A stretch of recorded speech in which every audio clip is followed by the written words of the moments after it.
I've been called ruthless so many times that it stopped being an insult and started being job description.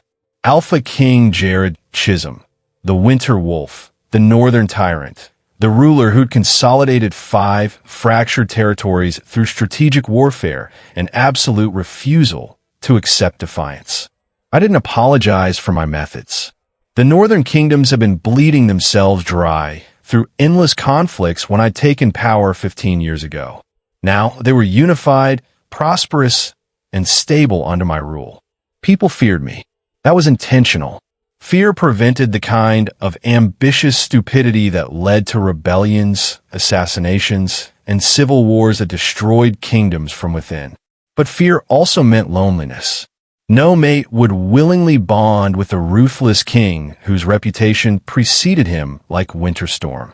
No Omega wanted to be claimed by someone known for cold calculation rather than warmth. For 15 years, I'd ruled alone, convinced I'd never find a fated mate because fate itself was probably too smart to saddle some innocent Omega with me as partner. Then I found them frozen in ice during a border patrol, and everything I thought I understood about my solitary future shattered along with the magical ice that had preserved them for Moon Goddess knew how long. Twin Omegas, albino, white hair, pale skin, the kind of rare coloring that marked them as either blessed or cursed depending on which cultural superstitions you believed. Frozen solid in a glacial formation that shouldn't have existed this far south, their bodies preserved in supernatural stasis that kept them hovering at the exact edge between life and death. They were the most beautiful things I'd ever seen, and they were dying.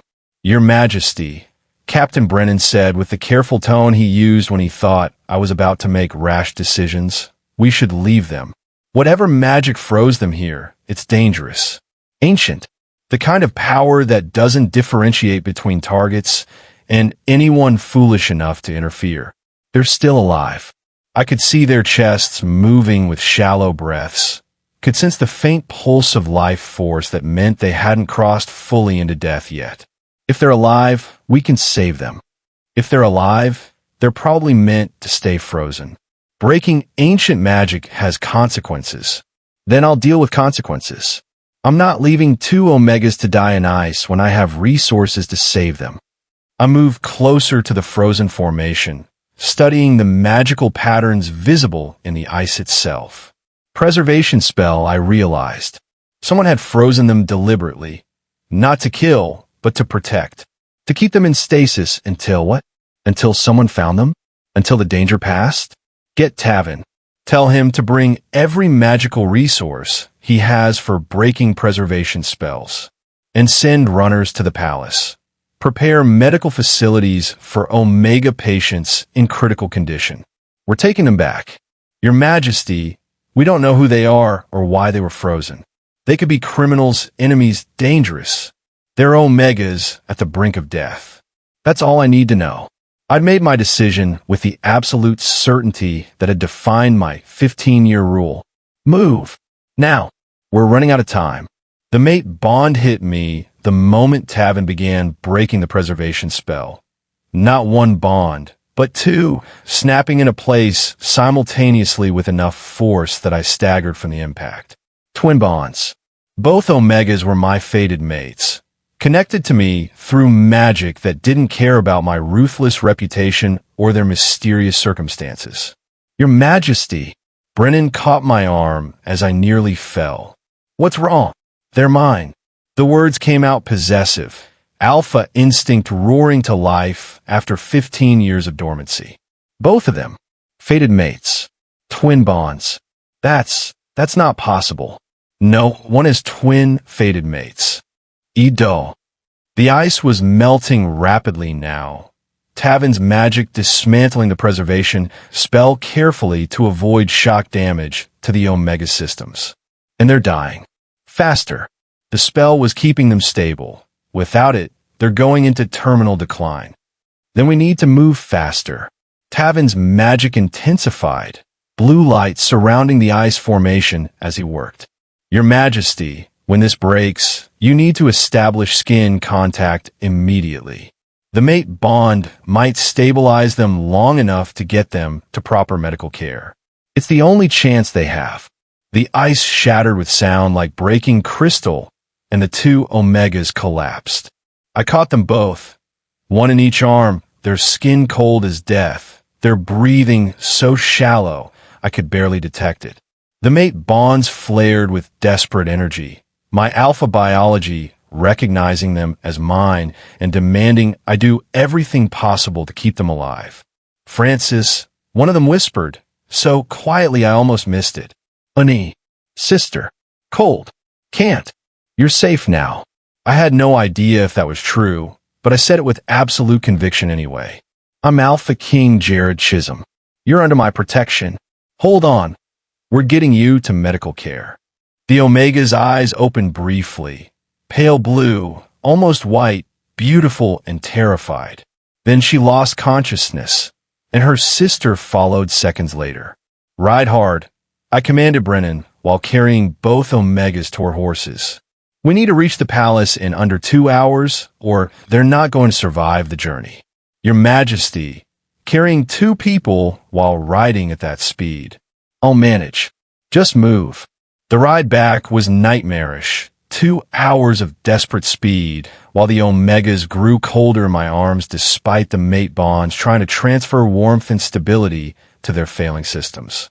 I'd ruled kingdoms, commanded armies, made impossible decisions that shaped entire territories. But I'd never felt as helpless as I did carrying my dying mates toward medical care that might not be enough to save them. Hold on, I kept saying, not knowing if they could hear. Just hold on. You're mine. You're not allowed to die now that I've finally found you. That's a direct order from your alpha. One of them, Francis or Unnie, I didn't know which yet, made a sound that might have been a laugh or a sob. Then silence again. We reached the palace with minutes to spare. My personal healers were waiting, prepared for critical Omega patients. They took over immediately, their magic and medical knowledge focused on preventing hypothermia from killing what the preservation spell had kept alive. Will they survive? I asked Tavin after 6 hours of waiting while healers worked. I don't know. The preservation spell kept them from dying, but it also kept them from living. Their bodies are trying to restart after being suspended. In that process, Tavin's expression was grim. It could go either way. If the mate bonds are strong enough, they might provide stability. If not, they'll survive. I said it with the same absolute certainty I used for all royal declarations, as if I could command fate itself to obey. They're mine. They'll survive because I'm not accepting any other outcome. That's not how medical crises work. That's how everything works when I'm involved. They'll survive. End of discussion. 8 hours after reaching the palace, one of the healers emerged from the medical wing with cautiously optimistic news. They're stabilizing. Slowly but stabilizing. The mate bonds are helping, providing warmth and life force that their own bodies can't generate yet. They're not out of danger, but they have a chance now. When will they wake? Days at minimum, possibly weeks. Their bodies need time to fully transition from preservation stasis to normal function. Forcing it too quickly could be fatal. The healer hesitated. Your Majesty, we need to know who they are. What happened to them? The preservation spell was incredibly powerful, and it was designed specifically for them. Someone went to extraordinary lengths to keep them alive in ice. We need to understand why to properly treat complications. When they wake, we'll ask them. Until then, focus on keeping them alive. I moved toward the medical wing. I want updates every 4 hours. Any change in their condition, I'm informed immediately. And no one enters that room without my explicit permission. They're under royal protection until we understand what happened and why. What I didn't say, what I couldn't say yet, was that I was already possessive of 2 Omegas I'd known for less than a day. Twin fated mates who'd been frozen in ice for unknown reasons, whose names I'd only learned from whispered words before they'd lost consciousness, who might not even want me as their alpha when they woke and discovered they'd been bonded to the Ruthless king who'd become legendary for cold calculation. I'd spent 15 years alone, convinced I'd never find my mate. Now I had two, both dying, both mysterious, both potentially about to become the biggest complication my carefully controlled kingdom had ever faced. "Hold on," I said quietly, standing in the doorway of their medical room and watching healers work. "Whatever happened to you, whatever reason you were frozen, it's over now. You're mine, and I protect what's mine with everything I have. Just survive long enough to let me prove that." One of them, still couldn't tell which was which through all the medical equipment, stirred slightly, as if responding to my voice even while unconscious. "That's right," I continued, moving closer despite healers trying to give them space. "You can hear me. Good. Then hear this. You're Alpha King Jared Chisholm's mates. That means you're the most protected Omegas in 5 kingdoms. Whatever you were running from, whatever forced you into that ice, it's going to have to go through me to get to you. And nothing gets through me. Nothing. It was a promise. A threat to whatever had hurt them. An Alpha's absolute commitment to protecting his mates despite knowing nothing about them beyond their names and the mate bonds that tied us together. They'd been frozen in ice at the brink of death. I'd found them, claimed them, and dragged them back from the edge through sheer refusal to accept their loss. Now I just had to figure out who they were, why they'd been frozen, and what I was going to do when they woke up and realized their fated mate was the ruthless king that half the Northern Territories feared. This is going to be complicated, Tavin observed from behind me. Everything worth having is complicated. I'll manage. You always do, though usually with more violence than strictly necessary. If violence becomes necessary for protecting them, I'll use it without hesitation. I watched the twins breathe, still too shallow, still too fragile.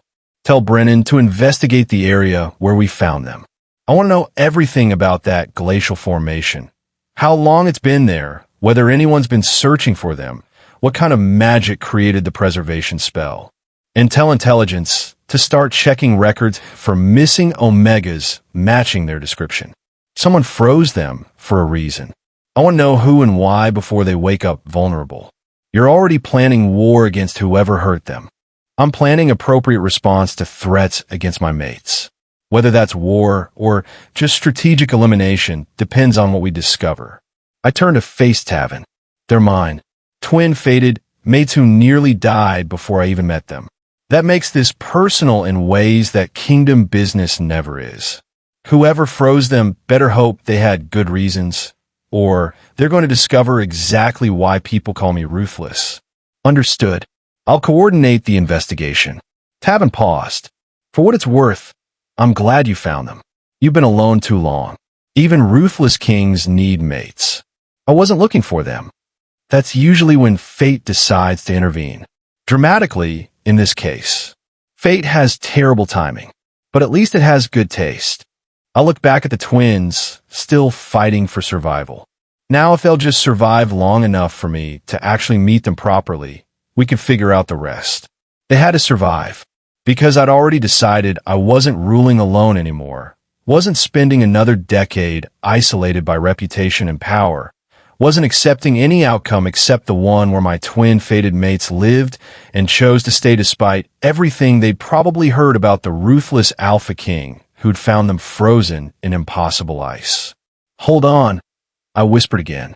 Please, just hold on. And somewhere in their unconscious state, I felt the mate bond's pulse with response. They were fighting. That was enough for now. The rest, the questions, the complications, the reasons they'd been frozen, all of that could wait until they were strong enough to answer. First, they had to survive. Everything else was secondary.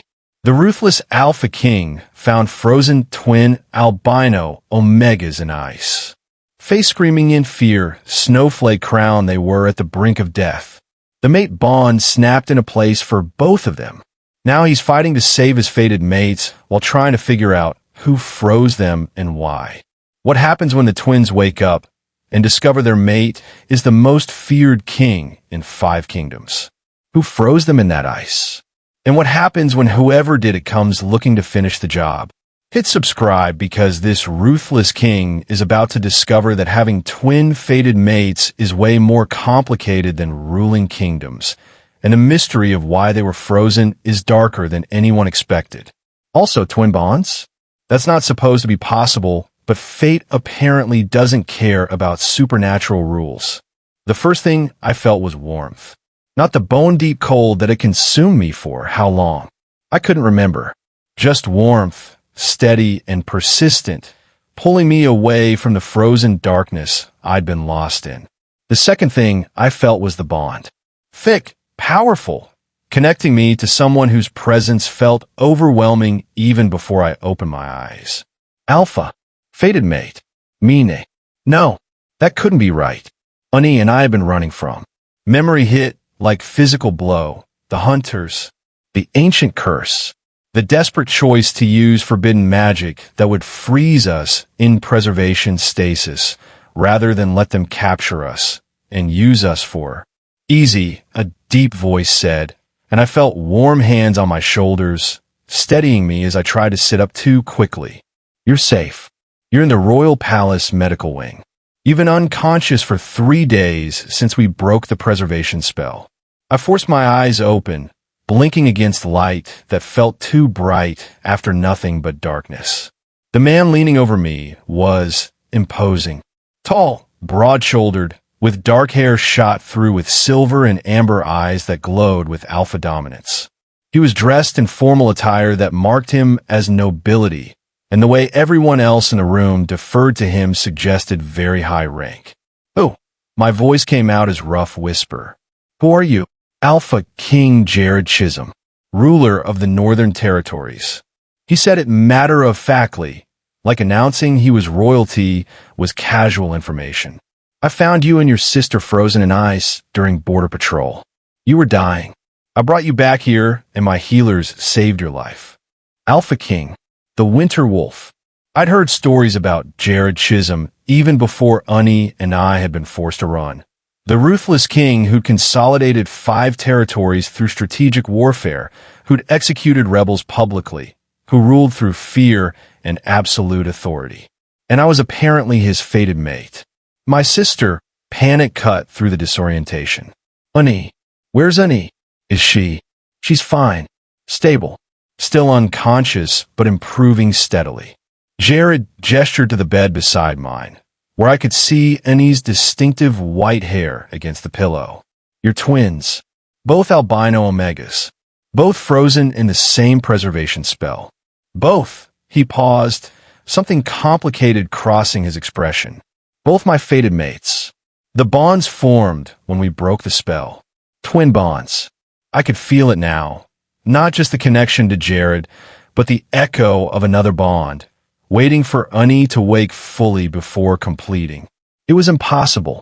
Pack lore said one wolf, one mate. But the bond didn't care about pack lore.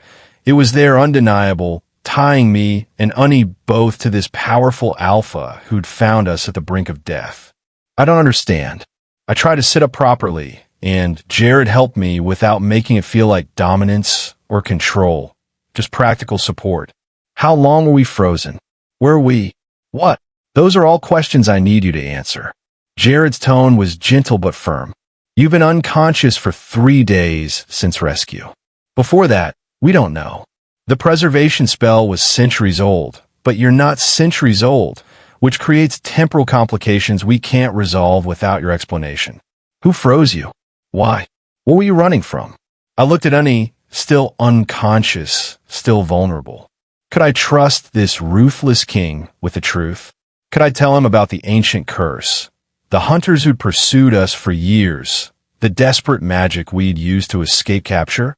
I need to talk to my sister first, I said carefully, before I explain anything. We made choices together. I can't speak for both of us without her input. Understandable. But I need baseline information now for security purposes. Jared's expression was serious. Someone froze you in magical ice powerful enough to preserve you for potentially centuries. That suggests significant threat. I need to know if that threat is still active, if you're in danger, if bringing you to the palace has exposed my kingdom to whatever you were hiding from. He wasn't wrong. If the hunters have been searching for us all this time, if breaking the preservation spell had alerted them somehow, we were being hunted, I admitted, by people who wanted to use us for something we couldn't allow. The preservation spell was emergency measure. Last resort. We knew it would freeze us, knew we might never wake up, but it was better than letting them capture us. Who were these hunters? I don't know their names, just that they were old, ancient bloodline, ancient magic, ancient purpose. They believed albino omega twins had specific magical significance, that we could be used in rituals that would. I stopped, not wanting to explain the full horror of what they'd intended. It was bad. Bad enough that freezing ourselves indefinitely seemed preferable. Jared's jaw tightened. And these hunters, are they still active? Still searching? I don't know. We've been frozen for. How long did you say the spell was active? Magical analysis suggests centuries. But that contradicts your apparent age and contemporary knowledge. We're missing something about how the spell functioned. Time distortion, I realized.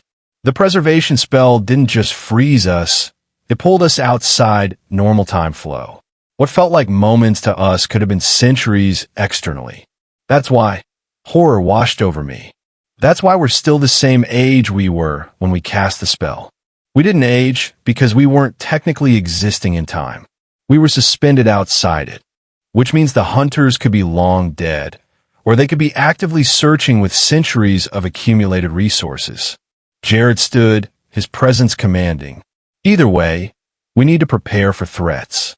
I'm increasing security around the medical wing. No one enters without my explicit permission. And when your sister wakes, we're having full conversation about exactly what you were running from and how to ensure it can't reach you here. You're just accepting this? Accepting that your fated mates come with ancient enemies and magical complications. You're mine. That's all I need to know. Jared's possessiveness was absolute. Whatever threats come with you, they'll have to go through me. And nothing gets through me. I'm the ruthless king people fear. That reputation exists for reason. Let your enemies come. They'll discover exactly why I'm called the Winter Wolf. His confidence should have been arrogant. Instead, it was just certain, like he'd already decided the outcome and reality would adjust accordingly. You don't know what you're dealing with, I said quietly. These aren't normal enemies. They're ancient, powerful, patient. They've been hunting albino omega twins for longer than most kingdoms have existed. Finding us again won't stop them. They'll come with everything they have. Then I'll destroy them with everything I have, which is significantly more than they're expecting. Jared moved closer, his hand finding mine carefully. I know my reputation. I know what people say about the ruthless king who rules through fear. But that ruthlessness, that calculation, it means I'm very, very good at eliminating threats. And right now, whatever hunted you is threat number one. They'll learn what happens when they target something that belongs to me. The mate bond flared with his conviction, and I felt safe. For the first time since we'd started running years ago, I felt actually safe, protected by someone powerful enough to make good on the promise. I'm Francis, I said, realizing we hadn't done proper introductions. Francis Goss. My sister is Unnie. We're from... I paused, calculating how much time might have passed. We were from the Eastern Valleys originally, before the hunters found us and we had to run. Francis. Jared tested my name, and hearing it in his deep voice made the bond hum with pleasure. I'm glad you're awake. I'm glad you survived the preservation spell and the rescue. And I'm relieved that you're not immediately terrified of being bonded to someone with my reputation. Should I be terrified? Most Omegas are. The Ruthless King isn't exactly a popular choice for a fated mate. Jared's expression was carefully neutral. I won't apologize for my methods. They've kept the Northern Territory stable for 15 years. But I understand if my reputation makes this complicated. Complicated is running from ancient hunters for years before desperately freezing ourselves in magical ice. Complicated is waking up bonded to the powerful alpha who found us at the brink of death. Your reputation is just, I search for the right word, information, not judgment. I'll decide who you are based on your actions toward me and Unnie, not based on what other people say about you. That's fair. Though fair warning, my actions toward you are going to be extremely protective. Possessive, probably. The mate bond is affecting my instincts strongly, and you nearly died before I even met you. I'm not letting that happen again. Protective is fine. We've been running alone for so long that having someone actually capable of defending us it's relief more than threat. I looked at Annie again, still unconscious, but stable. When will she wake? Healers estimate within the next day or two. Her recovery is progressing similarly to yours. Slower because she's the younger twin perhaps, or just individual variation. But she's stable, improving, and the mate bond is helping. Jared, follow my gaze. You're identical twins. The healers can't tell you apart except by checking which bed you're in. We're used to that. It's been useful sometimes, confusing pursuers, creating alibis, general twin advantages. Though usually we can tell each other apart, even when others can't. The bond will help with that too. I can already feel slight differences in how each bond manifests, similar but distinct. Once Annie wakes and the bond's fully complete, it'll be even clearer.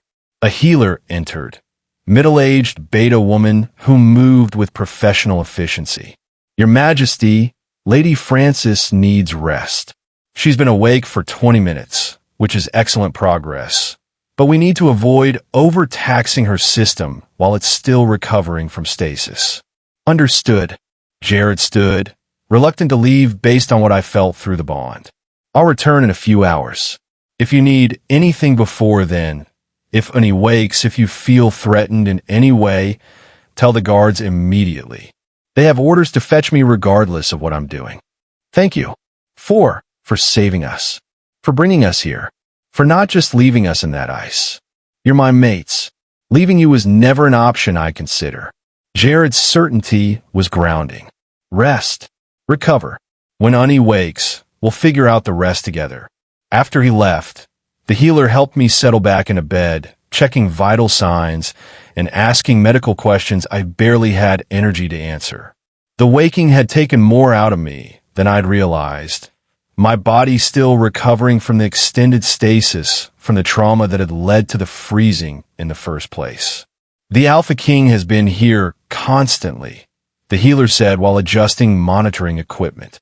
Every few hours, checking on your progress. I've never seen him this invested. Usually he's all cold calculation. With you two, he's different. Different how? Worried. Protective. Human, almost, instead of just royal authority. The healer's smile was slight. It's good for him. He's been alone too long.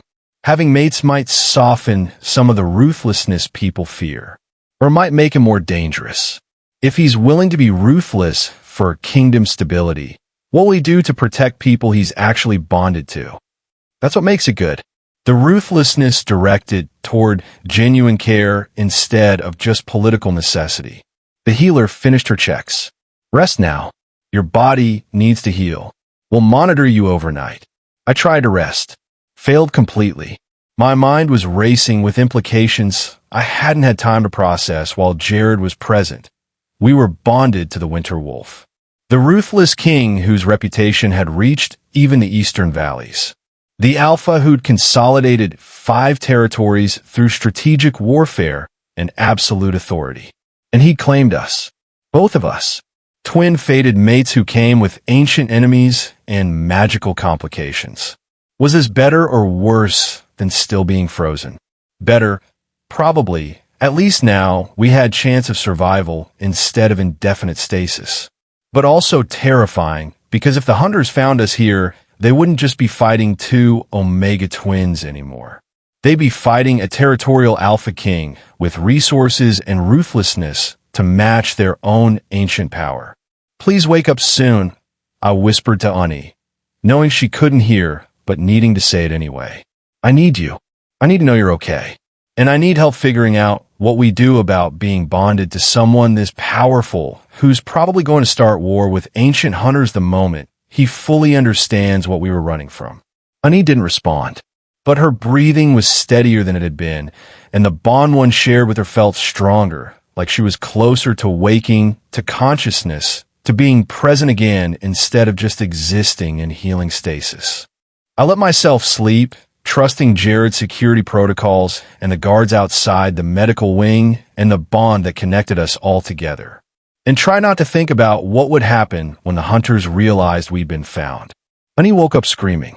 Not words, just raw terror, the kind of sound that came from nightmares so vivid they followed you into consciousness. I was at her bedside before the healers could reach her, my hand finding hers, our twin connection blazing to life fully now that she was conscious. Honey, you're safe. We're safe. The preservation spell worked. We survived. I kept my voice steady despite my own fear spiking in response to hers. You're in the royal palace. We were rescued. We're alive. Her pale blue eyes, identical to mine, focused on me with desperate relief. Francis, you're here. You're real. I thought. The nightmare said you died, that the spell had failed, that they'd found us. The spell worked. We're both alive. Both safe. I squeeze her hand. But things are complicated. We need to talk. How complicated? Honey's gaze tracked around the room, taking in the medical equipment, the luxurious surroundings that didn't match the desperate circumstances we'd last remembered. Where are we? How long were we frozen? Royal Palace of the Northern Territories. We were frozen for. It's unclear. The spell existed for centuries, but we didn't age, so temporal distortion makes exact timeline impossible to determine. Could be decades, could be centuries. We don't know yet. I help her sit up carefully. And there's something else. Something major. The mate bond activated. What? But we were frozen. How could? When they broke the preservation spell. The alpha who found us. He's our fated mate. Both of us. Twin bonds. I watched her process that impossibility. His name is Jared Chisholm, Alpha King of the Northern Territories, also known as the Winter Wolf. The Ruthless King who consolidated 5 territories through warfare and absolute authority. Honey stared at me for a long moment. Then, we're bonded to the Winter Wolf, the most feared alpha in the Northern Kingdoms. Both of us simultaneously in bonds that aren't supposed to be possible. Yes, and he knows about the hunters? Why were we frozen? I told him the basics. That we were being pursued by ancient enemies who wanted to use us for rituals. That the preservation spell was a desperate escape.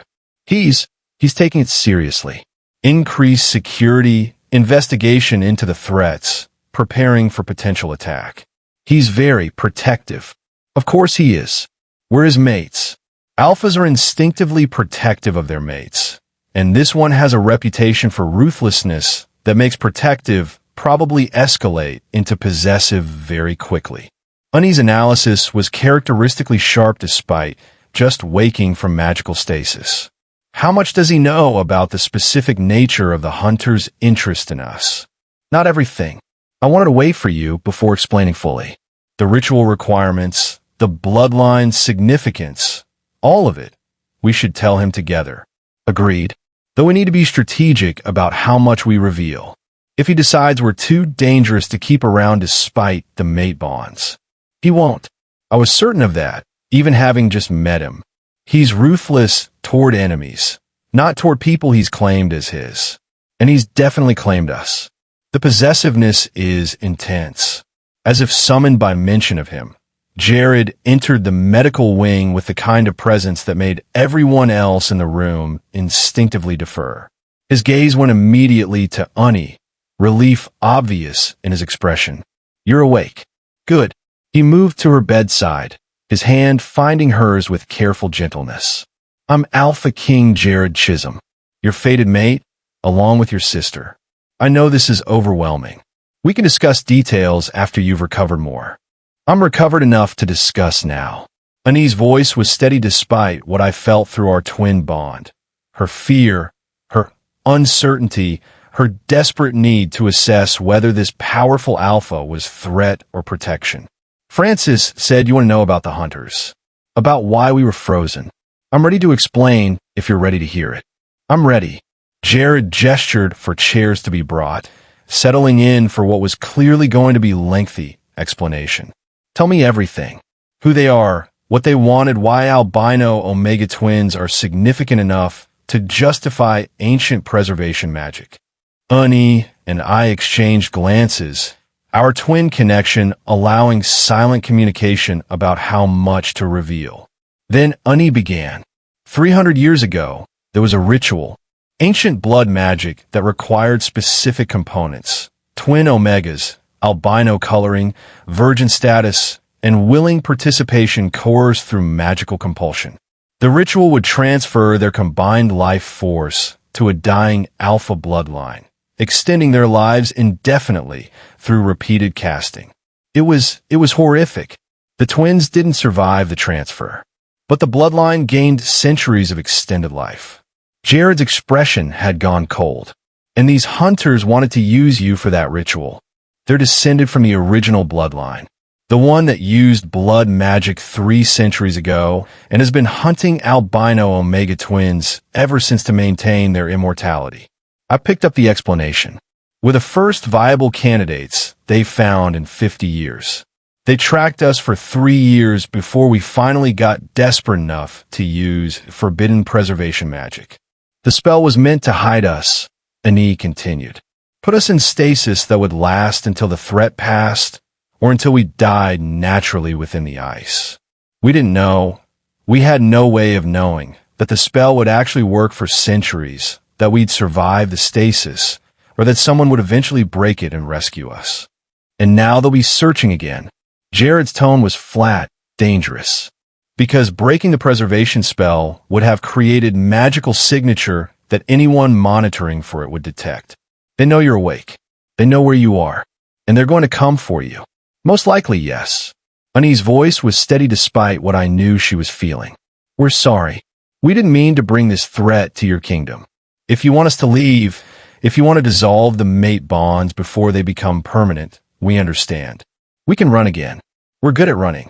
You're not running anywhere. Jared's possessiveness was absolute. You're my mates. That means you're under my protection. These hunters want to use you for immortality rituals. They'll have to go through me first. And I'm very difficult to go through when I'm motivated. Your Majesty, Annie said carefully, these aren't normal enemies. They're ancient, powerful, patient. They've been conducting this ritual for 3 centuries. They have resources and magic that pale in comparison to consolidated resources of 5 unified territories under single rule. Jared's interruption was firm. They're used to hunting isolated targets.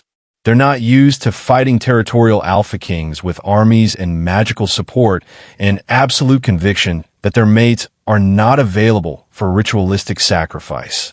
Let them come. They'll discover what ruthless actually means. You're willing to go to war for us. I said it as a statement, not a question. I'm willing to do whatever's necessary to keep you safe. If that's war, fine. If that's strategic elimination of their leadership, also fine. If it's burning their entire bloodline to ash so thoroughly that no one remembers they existed, equally acceptable. Jared's amber eyes held mine. I've spent 15 years being ruthless for kingdom stability. Being ruthless for my mates is significantly more motivating. These hunters have no idea what they're about to face. Annie and I exchanged glances again. We've been running alone for so long, convinced no one could protect us from the hunters' ancient power. Having someone not just willing but actively committed to destroying them was overwhelming in the best possible way. What do you need from us? Annie asked practically. Information about the hunters, about the ritual, about how they track targets? Everything you can tell me. Names, locations, magical signatures, organizational structure, how they fund their operations. My intelligence network will use it to locate and eliminate them before they can organize proper attack. Jared's strategic mind was already planning. Also, I need to know about the ritual itself. Exact requirements, what makes it fail, how to ensure you're protected against coercion, even if they do manage to reach you. The ritual requires willing participation, I explained, not genuine willingness. They use magical compulsion to force cooperation. But the compulsion only works on unbonded omegas. Once we complete the mate bonds with you, we'll be protected. The compulsion can't override fated mate bonds. They're too strong, too fundamental to wolf biology. Then we complete the bonds. Immediately, Jared's decision was instant. Your Majesty, Anise said quietly, completing mate bonds it's permanent, irreversible, and we barely know each other. You don't know if you actually want us as mates beyond just biological imperative. We don't know if we can trust you beyond just fated bond recognition. Rushing into permanent completion could protect you from being used in immortality rituals that require your deaths. That's more important than taking time to court properly. Jared's practicality was relentless. We can build trust and connection after you're safe. Right now, safety is priority. If completing the bonds immediately protects you from compulsion, then we do it now. It's not just, Anise struggled for words. Completing bonds isn't simple transaction. It's permanent magical and biological connection. It changes everything. And you have a reputation as the Ruthless King. What if once the bonds are complete, you treat us as possessions rather than partners?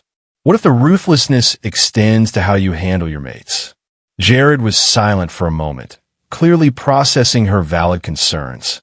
Then, I can't prove I won't be a terrible mate except by actually being a good mate over time. But I can tell you this. I've been ruthless toward enemies, toward rebels, toward people who threatened kingdom stability. I've never been cruel to people under my protection. And you're not just under my protection. You're mine in the most fundamental way possible. I would destroy kingdoms for you.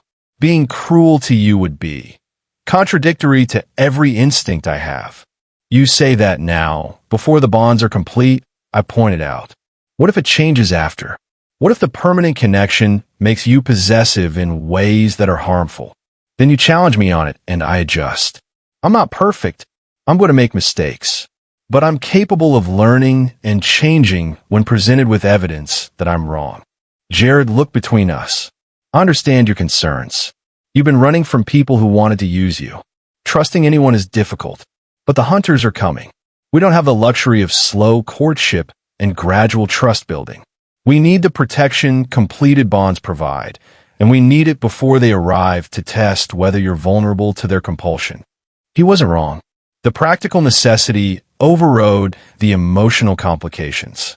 If the hunters could compel us toward willing participation in their ritual, being unbonded made us vulnerable. Completing the bonds provided protection we desperately needed.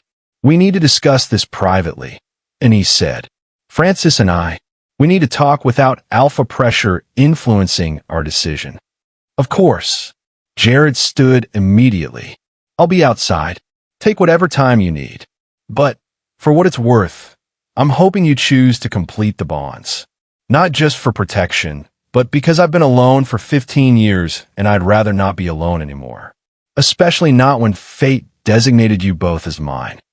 After he left, Annie and I faced each other across the medical wing. What do you think? I asked quietly. I think he's right that we need protection. I think the hunters will come for us. I think being bonded to Territorial Alpha King is better than trying to run again. Annie paused. I also think he's dangerous in ways that aren't just about ruthless reputation. He's possessive, territorial, used to absolute authority. Completing bonds with him means accepting all of that. But he's also protecting us when he could have just left us frozen. Could have broken the spell and then handed us over to authorities to deal with. Instead, he brought us to his palace, has been keeping constant watch, and is preparing to fight ancient enemies he knows nothing about just because we're his mates. I met her eyes. I think we could trust him. Maybe not perfectly yet, but enough to risk the bond completion. You just want to complete it because he's attractive and powerful and the bond is affecting your judgment. Obviously. But that doesn't make the practical reasoning wrong. We need protection. He's offering it. The cost is permanent bond completion. That seems acceptable given the alternatives. Ani smiled slightly despite the seriousness of the situation. You're right. I'm scarred. We've been running so long that accepting help feels dangerous. Like we're going to wake up and discover this was trap. If it's trap we face together. Like always. I reach for her hand. Our twin bond is strong as ever despite the new mate bonds complicating everything. We survived 3 years of running. We survived the preservation spell. We can survive being mated to the winter wolf. That's either bravery or delusion. Probably both. We called Jared back in, and he entered with an expression that was carefully neutral despite what I could feel through the bond.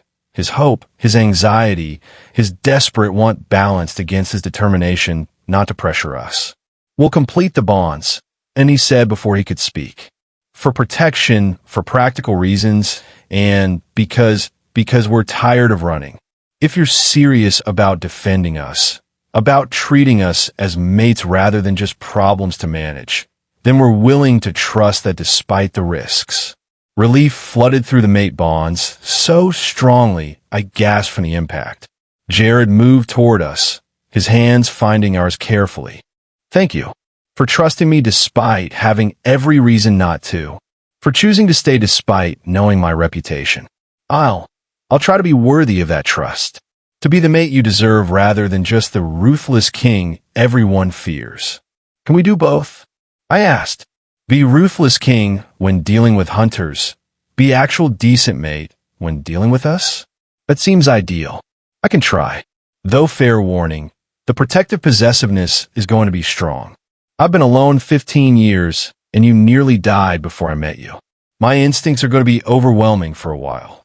Overwhelming we can handle. Cruel we can't.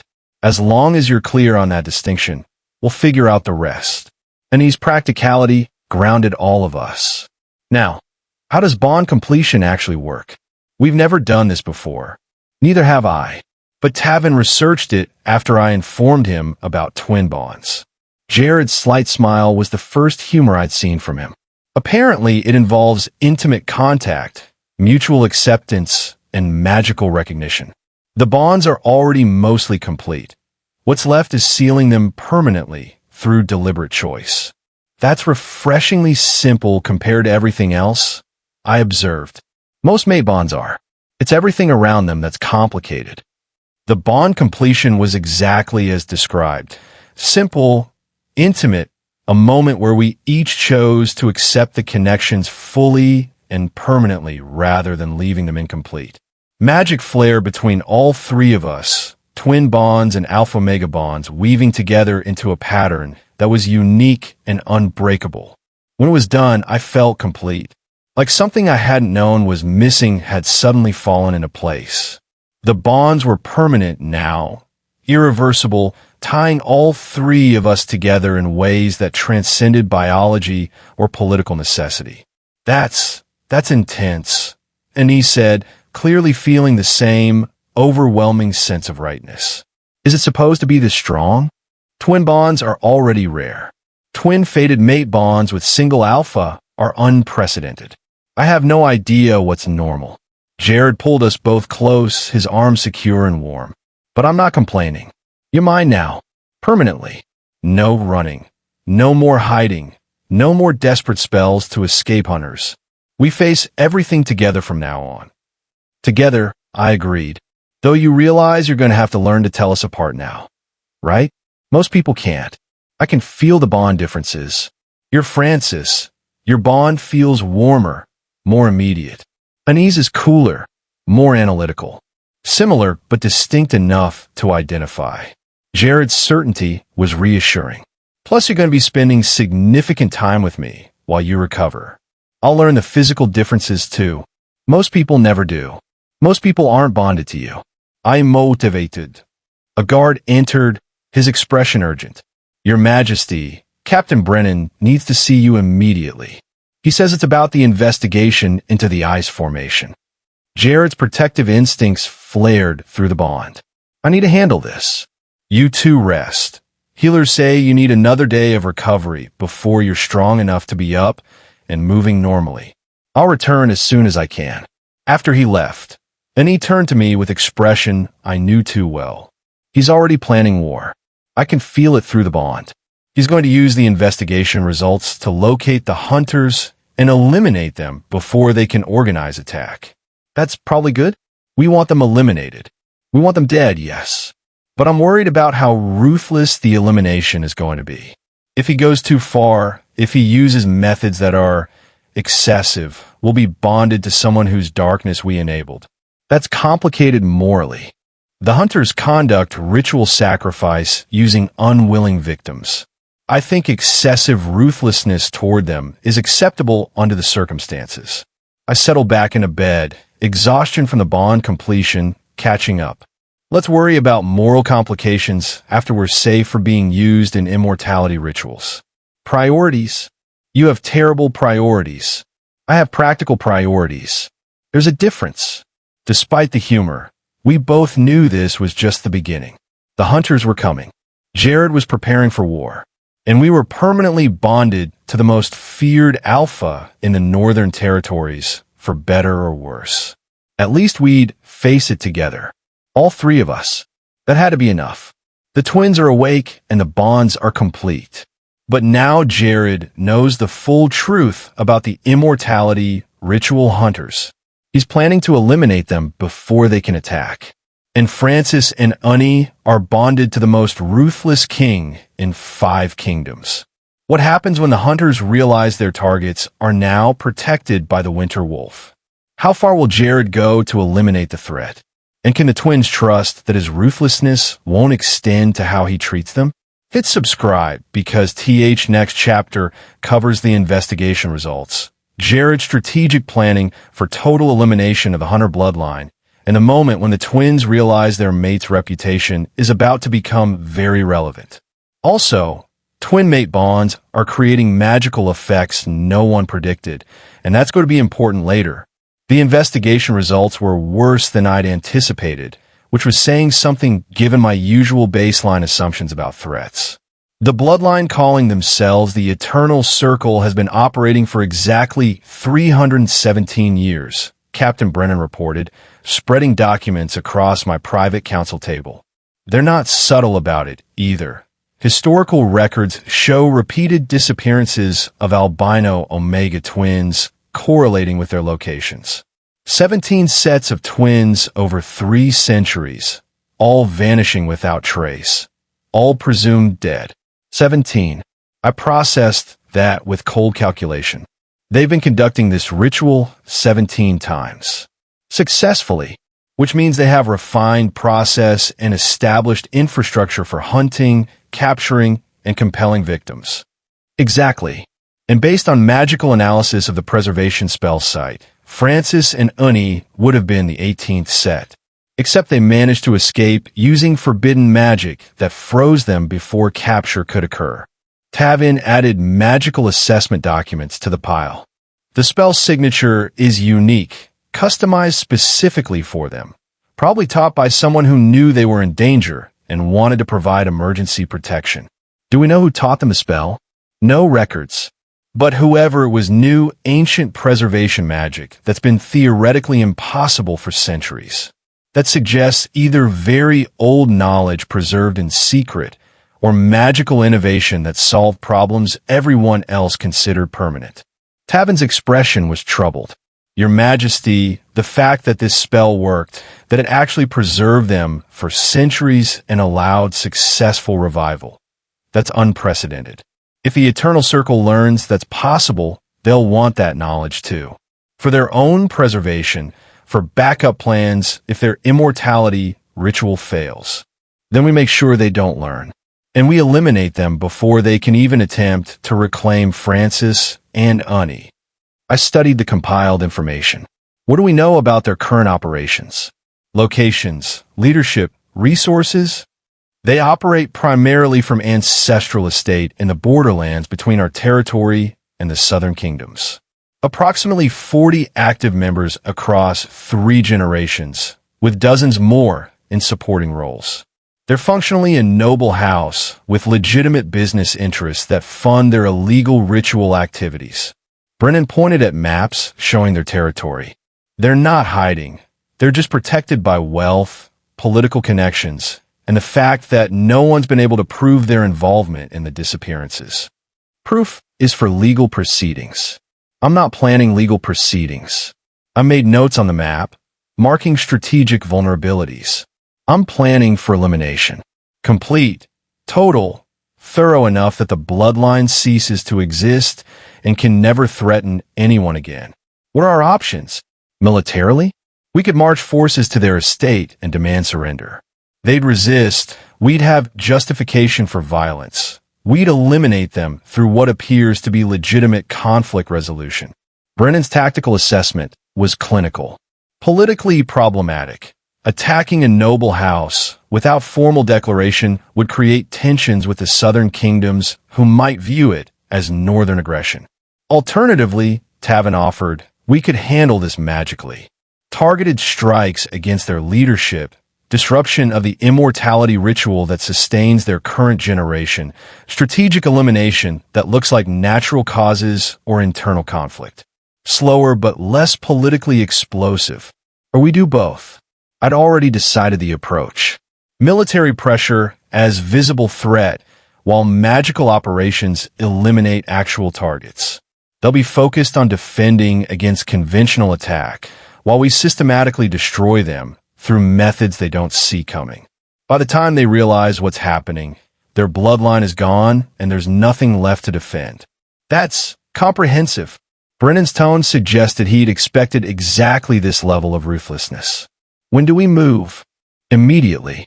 Brennan, coordinate troop movements toward the border. Make it look like routine patrol expansion, nothing overtly aggressive. Tavin, assemble your best magical operatives for covert operations. I want their leadership identified, tracked, and eliminated within 2 weeks. No survivors from a bloodline that's been conducting ritual murders for 3 centuries. And what do we tell Lady Francis and Lady Annie? Tavin asked carefully. They're going to feel this through the mate bonds. They'll know we're preparing for violence. I'll tell them the truth, that I'm eliminating the threat that hunted them, that I'm being ruthless in exactly the ways my reputation promises. If they object to the methods, I pause considering. Then we'll discuss adjustments. But I'm not letting these hunters survive just to maintain moral high ground. Francis and Annie's safety matters more than appearing merciful toward people who conduct ritual sacrifice. After my commanders left to execute the plan, I returned to the medical wing where the twins were supposed to be resting, but were instead clearly arguing about something in the intense whispered way that suggested twin communication I wasn't privy to despite the mate bonds. Whatever you're arguing about, the answer is no, I said, entering their room without preamble. You're still recovering from centuries of magical stasis. You're not leaving these chambers until healers clear you for normal activity. We weren't planning to leave, Francis said, though her expression suggested I'd guessed their argument's topic exactly. We were just discussing, hypothetically, whether we're strong enough to help with whatever you're planning against the hunters. You're not. You're staying here, protected, while I handle threats. I moved to sit between their beds, positioning myself where I could see both of them equally. I need to tell you what investigation revealed. About the Eternal Circle, about their operations, about what I'm planning to do regarding their continued existence. I explained the findings: 317 years of ritual murders, 17 sets of twins sacrificed, the infrastructure and resources that had let them operate with impunity for centuries. Watch Francis's face go pale and Annie's expression harden into something cold and determined. 18 sets of twins, Annie said quietly when I finished. We would have been the 18th. If we hadn't frozen ourselves, if you hadn't found us, you'd be dead now, used up in their immortality ritual and discarded. I felt rage building through the mate bond. Mine and theirs mixing into something explosive. But you're not dead. You're here, safe, bonded to me. and I'm making sure they never get another chance to hunt anyone. What are you planning? Francis asked, though I suspected she already knew for what she could feel through our connection. Total elimination. Military pressure as visible threat. Magical operations as actual implementation. Within 2 weeks, the bloodline is gone. No survivors, no descendants. Nothing left that could resurrect their ritual or hunt other victims in the future. That's genocide. Honey's voice was careful. You're planning to kill an entire bloodline, including people who might not be actively involved in the ritual murders. I'm planning to eliminate a threat that's been conducting serial murder for 3 centuries. The fact that they reproduce and involve their children in the family business doesn't make them less guilty. It makes them more dangerous because it ensures the ritual continues generationally. I met her eyes directly. If you're asking if I feel guilty about killing people who would have used you for ritual sacrifice, the answer is no. They made their choices. I'm making mine. What if some of them are innocent? What if there are family members who don't participate, who don't know about the rituals? Then there's still part of the bloodline that preserves and enables the murders, still benefiting from immortality magic built on killing Omega twins, still teaching their children that this is acceptable practice. My ruthlessness wasn't apologetic. I understand your concern about collective punishment, but partial elimination leaves survivors who can rebuild. Complete elimination ensures the threat is gone permanently. Which approach do you prefer? Francis and Honey exchanged one of their twin communication looks. Then Francis said, "We want them gone. Completely. We've been running from them for years, terrified that capture meant torture and death. If you can eliminate that threat entirely, if you can make it so no other twins have to run like we did, then we support that, even if the methods are extreme." You're certain? Because once I start, I'm not stopping halfway. The eternal circle either ceases to exist, or I do. There's no middle ground in my planning. We're certain, and he confirmed. We've seen what they do to their victims. 17 sets of twins over 3 centuries. That's 34 Omegas tortured to death for someone else's immortality. We don't want mercy for them. We want them gone. The mate bonds flared with their conviction, their anger, their desperate need for the threat to be eliminated so thoroughly that running would never be necessary again. It was validating, knowing that my mates supported the ruthless approach rather than being horrified by it. Then we're agreed. I eliminate the eternal circle. You stay here, protected, recovering your strength while I handle the violence. I pulled them both close, needing physical contact. 2 weeks. Maybe less if operations proceed smoothly. Then you'll be safe. Permanently. No more running. No more hiding. No more desperate spells to escape hunters. Just life. With me. In the palace. Building whatever future we want without threat hanging over everything. What if they come here first? Francis asked quietly. What if they realize we're awake before your operations eliminate them? What if they attack the palace? Then they discover why people call me the Winter Wolf. I've defended this palace against 3 separate rebellions. Some entitled nobles with immortality magic aren't going to succeed where better organized enemies failed. My confidence wasn't arrogance. It was calculation based on resources and defensive advantages.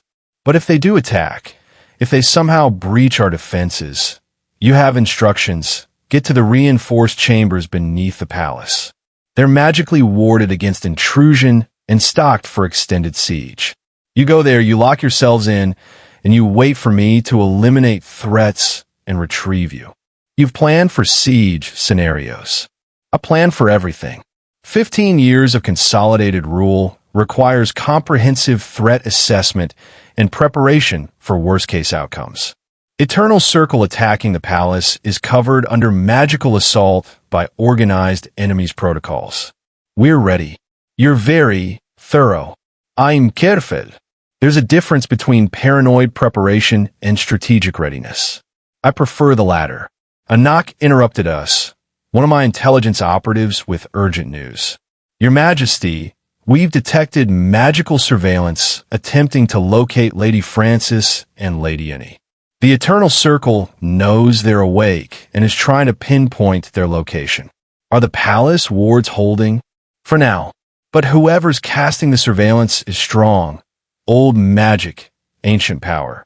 They're testing our defenses systematically, looking for weaknesses. If they find one, they won't. Tavin, increase ward strength around the medical wing and the reinforced chambers. I want triple redundancy on protective magic. If one layer fails, 2 others compensate. And trace that surveillance back to its source. I want to know exactly who's casting and where they're located. After the operative left, I felt Francis's hand find mine. They're coming. Faster than you expected. They're scouting. Typical first step for organized assault. Identify target location, assess defenses, plan approach vectors. They won't attack until they have comprehensive intelligence and advantageous timing. I squeezed her hand reassuringly. We have time. Not much, but enough to prepare properly.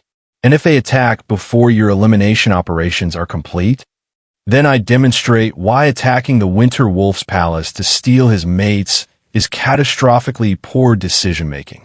They'll serve as examples for anyone else considering similar stupidity. You're looking forward to this. Annie's observation was accurate. I'm looking forward to eliminating threats to my mates. The fact that it involves violence against people who conduct ritual murders is bonus, not a drawback. I didn't apologize for the bloodthirsty anticipation. I've been called Ruthless for 15 years. Time to prove the reputation is accurate. Just promise us something. Francis's voice was serious. Promise that when this is done, when the hunters are eliminated and we're safe, promise that you'll be more than just a ruthless king.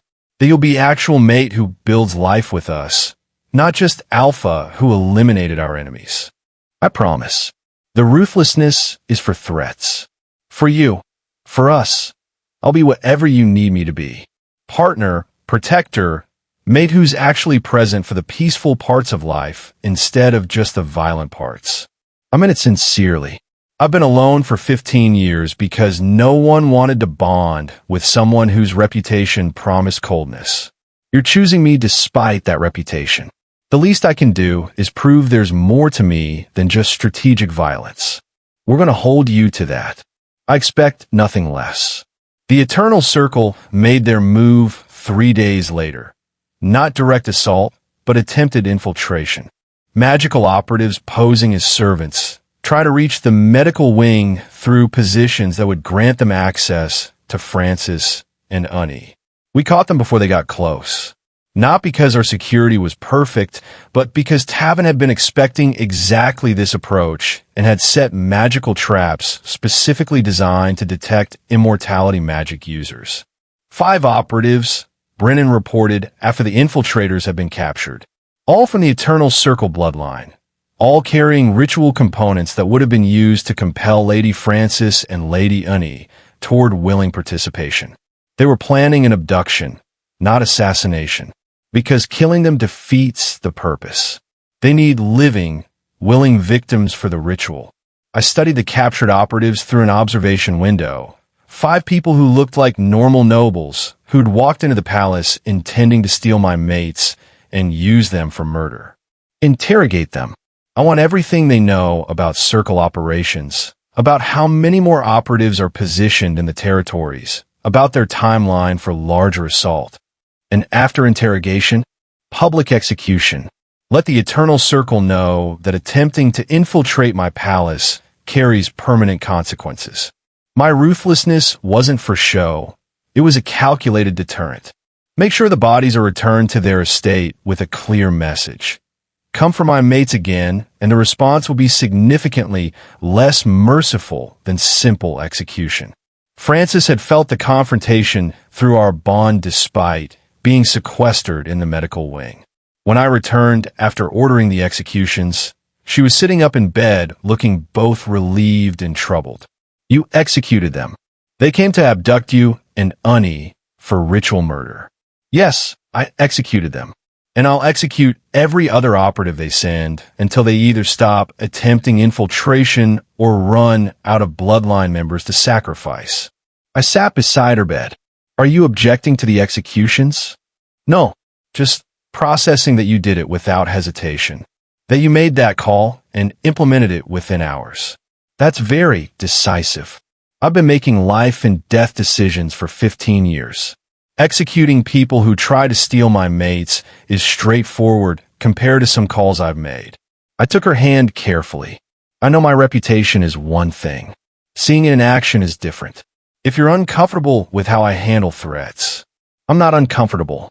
I'm just adjusting to having a mate who actually eliminates threats rather than just talks about it. Francis's smile was slight. It's relief more than discomfort. Knowing you're serious about protecting us, that you'll actually follow through on eliminating the eternal circle rather than just making empty promises about safety. I don't make empty promises. When I say I'm going to destroy a 300-year-old bloodline that conducts ritual murder, I mean it literally. They'll be gone within 2 weeks. Less, now that they've accelerated the timeline by attempting infiltration. How much less? 1 week. We're moving faster. Military operations commence tomorrow. Magical strikes follow within days. By week's end, the Eternal Circle is history and you're completely safe from their threat. You're very confident. I'm very prepared. There's a difference. The operations commenced exactly as planned. Military forces moving toward Eternal Circle Estate under pretense of border security expansion. Magical operatives infiltrating their household to identify and eliminate key bloodline members. It was coordinated, comprehensive, and absolutely ruthless in execution. 4 days later, Tavin reported success. 17 bloodline members eliminated through targeted operations. Their immortality ritual was disrupted. The anchor magic failed, and the remaining members are aging rapidly back to their true years. Within days, all of them will be dead from natural causes after the magic fails completely. Confirmed elimination? Total. No survivors from direct bloodline. No descendants who can resurrect the ritual. No preserved knowledge that would let others replicate their process. The Eternal Circle is gone, Your Majesty. Permanently. I felt the tension I'd been carrying release slightly. Good. Inform Francis and Unnie. Let them know they're safe now. The threat is eliminated. When I told them personally, both twins cried. Not from fear or grief, but from overwhelming relief that years of running were finally over. That they could stop looking over their shoulders, stop preparing emergency escapes, stop living in constant terror of being captured for ritual sacrifice. It's really over? Unnie asked through tears. They're actually gone? All of them. All of them. The bloodline is extinct. Their ritual is disrupted beyond recovery, and no one else has the knowledge to replicate their process. You're safe, Unnie. You're both safe. Permanently. Francis pulled me into an embrace that was half relief, half gratitude. Thank you. For being ruthless enough to actually eliminate them instead of just trying to protect us. For making good on the promise, even though the methods were extreme. Thank you for making us safe. You're my mates. Making you safe is literally my job. Though I'll admit, eliminating a mortal murder cult was more satisfying than most royal duties. I held them both, feeling the mate bonds settle into something more peaceful now that the immediate threat was gone. Now we can focus on building actual life together. Without running, without hiding, without desperate spells or ancient hunters. Just us, figuring out how to be mates despite starting under absolutely ridiculous circumstances. The ridiculous circumstances were probably fate's idea of humor, Francis said with a laugh that was only slightly hysterical. Because apparently we needed extra drama beyond just being twin-fated mates to a ruthless king. Fate has terrible sense of humor, but at least the outcomes are good. I pulled them both close, grateful beyond words that they'd survived, that I'd found them, that fate had given me two incredible mates despite my reputation suggesting I deserved none. The Eternal Circle was gone. Francis and Annie were safe, and we had the rest of our lives to figure out the complicated, beautiful reality of being bonded despite impossible circumstances. It was more than I'd expected, more than I deserved, probably, but I was keeping it anyway, because ruthless kings don't let go of the things that matter most. And nothing would ever matter more than my twin fated mates who'd survived centuries frozen in ice just to find their way to me. 3 weeks after the Eternal Circle's elimination, Francis and Annie were finally cleared by healers for normal activity beyond the medical wing, which meant facing the reality of palace life, court politics, and what it actually meant to be bonded mates to Alpha King Jared Chisholm rather than just protected patients recovering from magical stasis. This is significantly more complicated than just surviving hunters, and he observed while being dressed in formal court attire by servants who clearly didn't know what to make of having twin royal omegas to serve. At least running from ancient enemies was straightforward. Palace politics is layered. 17 layers of formal clothing is also layered, Francis added, struggling with the elaborate dress that Lady Helena had insisted was appropriate for first official court appearance. Why do queens need this much fabric? It's excessive. Because you're not just queens. You're the Winter Wolf's mates and the first Omegas to hold royal status in the Northern Territories in 3 generations. Helena's tone suggested they'd had this conversation multiple times already. Your appearance is political statement. Looking appropriately regal prevents nobles from dismissing you as just the king's rescued strays. We were rescued strays, and he pointed out, and now you're queens. Act like it. The formal court presentation was exactly as overwhelming as Francis had feared. Hundreds of nobles assembled to witness their official introduction, all of them assessing whether the twins were worthy of their elevated status or just temporary complications in the Winter Wolf's otherwise solitary rule. Lords and ladies of the Northern Territories, Jared's voice carried absolute authority across the throne room. I present Lady Frances Goss and Lady Annie Goss, my fated mates and your queens. They have my complete confidence, my absolute protection, and my expectation that you will treat them with the respect their positions demand. The court bowed in synchronized acknowledgement, but Francis could feel the undercurrents, skepticism, calculation, nobles already planning how to use the twins' presence for political advantage or trying to determine if they were threats to established power structures. Your Majesties, an older noble stepped forward with bow that was technically correct but somehow condescending. The court welcomes you and rejoices in our king's good fortune in finding his fated mates. We do have questions, however, about your origins, your backgrounds, whether you bring with you any complications that might affect kingdom stability. You're asking if we come with threats attached, Annie said bluntly, her directness making several nobles shift uncomfortably. The answer is no. The people who hunted us are dead, eliminated by our mates' thorough operations. We bring no external dangers to the Northern Territories. Though I'm curious, Francis added, matching her sister's boldness, why our backgrounds matter more than our mate bond to your king. Fated mates are designated by the moon goddess. Are you questioning divine judgment? Of course not, your majesty. We simply wish to understand the circumstances that led to your bonding. Falling from nowhere, frozen in ancient magic, immediately bonded to our king. It's unusual. Surely you understand our curiosity. Curiosity is acceptable.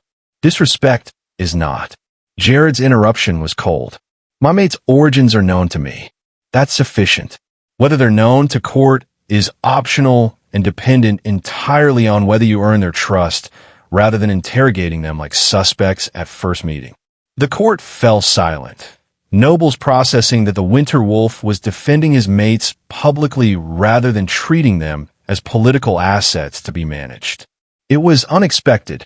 The ruthless king who ruled through calculation was showing genuine attachment, genuine partnership, rather than just possessive claiming.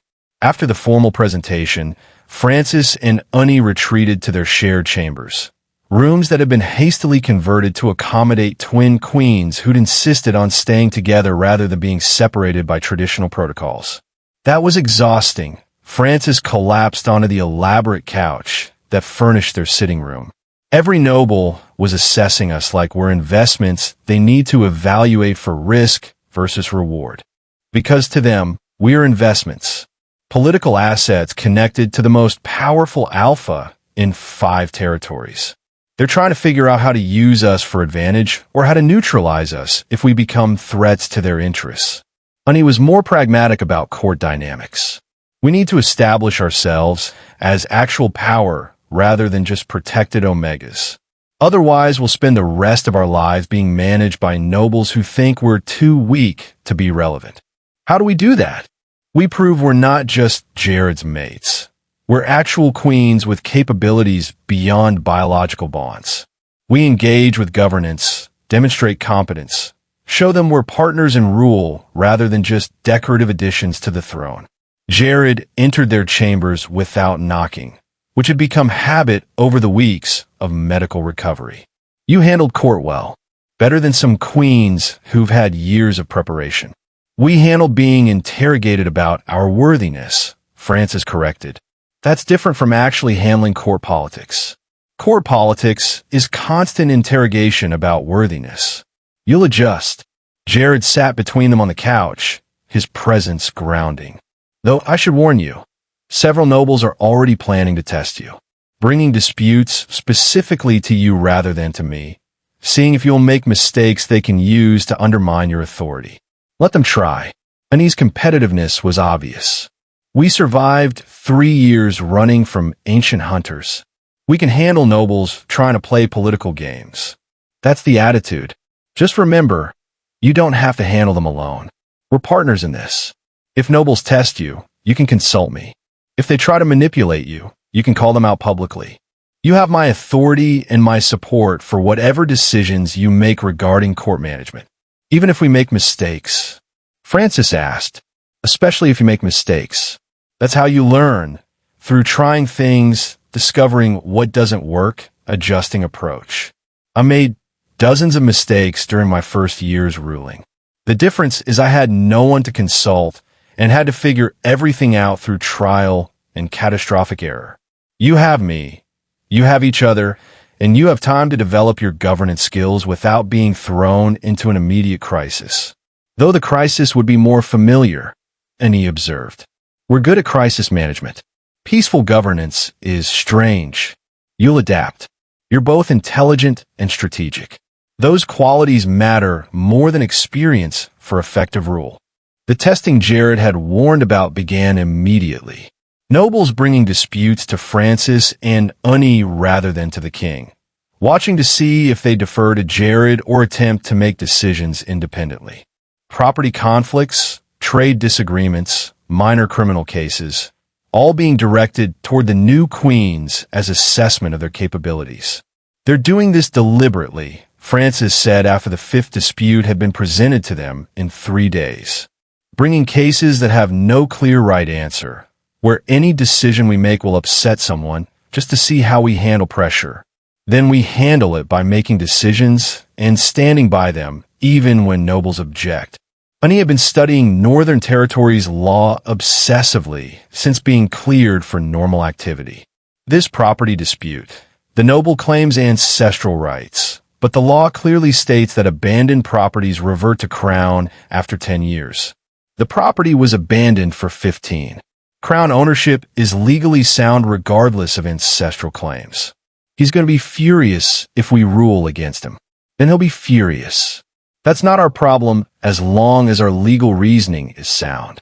Unnie's ruthlessness was emerging in ways that made her more similar to Jared than Frances had expected. We're queens. Making unpopular decisions that are legally correct is literally part of the job. They ruled against the noble, citing specific law and precedent. The noble was indeed furious, appealing directly to Jared with complaints about his mate's harsh judgment and lack of compassion for ancestral claims. Jared's response was public and unequivocal. My queen's ruling was legally sound. The property was abandoned beyond the statutory period. Crown ownership is established. Your appeal is denied. In future, if you disagree with my queen's decisions, bring better legal arguments rather than appealing to emotion and tradition. They're not impressed by either. The court concluded that their king was supporting his mate's decisions even when those decisions upset established nobles. That Francis and Unny weren't just decorative. They were actual authorities whose rulings would be enforced. You backed us publicly, Francis said that evening, still processing Jared's absolute support. Even though that noble has significant political influence, and we've only been queens for 3 weeks.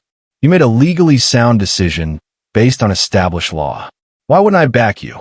Jared's confusion seemed genuine. If you'd ruled incorrectly, I'd have corrected you privately and adjusted the outcome. But you ruled correctly. That deserves public support, not private correction. Most alphas wouldn't give their mates that much independent authority. Especially not omegas. Especially not omegas they've only known for a month. Most alphas aren't mated to twin omegas who survived ancient hunters through strategic brilliance and desperate magic. You're not helpless. Treating you as helpless would be insulting to your actual capabilities. Jared pulled them both close. Besides, I've been ruling alone for 15 years. Having partners who can share governance is a relief, not threat. Use the authority I'm giving you. Make decisions, handle disputes. Prove to court that you're queens in more than just title. Even if we make mistakes. Everyone makes mistakes. I'll help you learn from them rather than punishing you for them. That's what partnership means, supporting growth rather than demanding perfection. The partnership was tested more significantly 2 weeks later when succession questions emerged. The same noble who'd lost the property dispute raised concerns in open court about heirs, about whether twin queens meant twin lines of succession, about what would happen if Francis and Unny had children simultaneously and created competing claims to throne. Your Majesty, the noble addressed Jared with false concern. The court seeks clarity about succession. With 2 queens, both omega, both capable of bearing heirs, how is inheritance determined? Does primogeniture apply between the queens? Does the birth order of their children matter? We need a legal framework established before complications arise. The complications you're imagining are premature. Jared's response was cold. My mates have been queens for 1 month. Demanding immediate clarity about succession when we haven't even discussed children yet is presumptuous at best, politically manipulative at worst. When a succession framework is needed, I'll establish it. Until then, stop using concern about heirs as an excuse to undermine my queen's authority. But Your Majesty, the discussion is over. Bring me actual governance concerns, or stop wasting court time with speculation about hypothetical children. After court dismissed, Francis confronted Jared in private. He's right that we need a succession framework. Twin mates creates legitimately complicated inheritance questions. We should address them before they become actual problems rather than just theoretical ones. Agreed. But not under pressure from Noble, who's trying to create division between you and Unny by making you compete over whose children would inherit first. We establish succession on our terms, as partnership decision, not as reaction to court manipulation. So how do we actually handle it? Unny asked practically, because Francis is right that twin queens is unprecedented. We need clear rules or we'll be dealing with succession disputes for decades. We establish that you're co-queens with equal authority. Any children you have are equally legitimate heirs, regardless of birth order between mothers. When the time comes to designate crown heir, we choose based on capability rather than birth order. Jared's solution was characteristically straightforward. It's not traditional, but nothing about our bonding is traditional. We make new traditions that actually work rather than following old ones that don't account for twin mate bonds. That's going to upset nobles who care about primogeniture and traditional inheritance. Nobles who care about tradition can cope or leave. I'm not structuring my family around their preferences. Jared's ruthlessness was showing. You're my mates. Any children we have will be raised as equals with inheritance based on merit rather than arbitrary birth order. That's non-negotiable. You're very certain about this. I'm certain about you. About us. About building something that works rather than just following protocols that don't fit our reality. Jared kissed them both gently. Now, separate topic. Tavin found something in his continued investigation of the preservation spell site. Something that suggests your magic is more significant than you've told me. Francis and Unnie exchanged twin glances, the kind of silent communication that suggested they'd been keeping secrets. What did he find? Unnie asked carefully. Evidence that the preservation spell was cast by you. Not taught to you by someone else. Actually cast by you, using power that shouldn't exist in omegas of your generation. Ancient magic that's been theoretically lost for centuries. Jared's tone was neutral, but Francis could feel his curiosity through the bond. Want to explain how two young omegas manage forbidden magic that experienced practitioners consider impossible? It's complicated, Francis said, stalling. Everything about you is complicated. I'm used to it by now. We're not just omegas, Unnie admitted finally. We're descended from ancient bloodline, the same bloodline that originally developed preservation magic centuries ago. The knowledge was passed down secretly through generations, hidden from those who would misuse it. When the hunters found us, when we realized we couldn't escape through normal means, we used inherited knowledge to cast the preservation spell. Your ancient magical bloodline hiding in plain sight as ordinary omegas.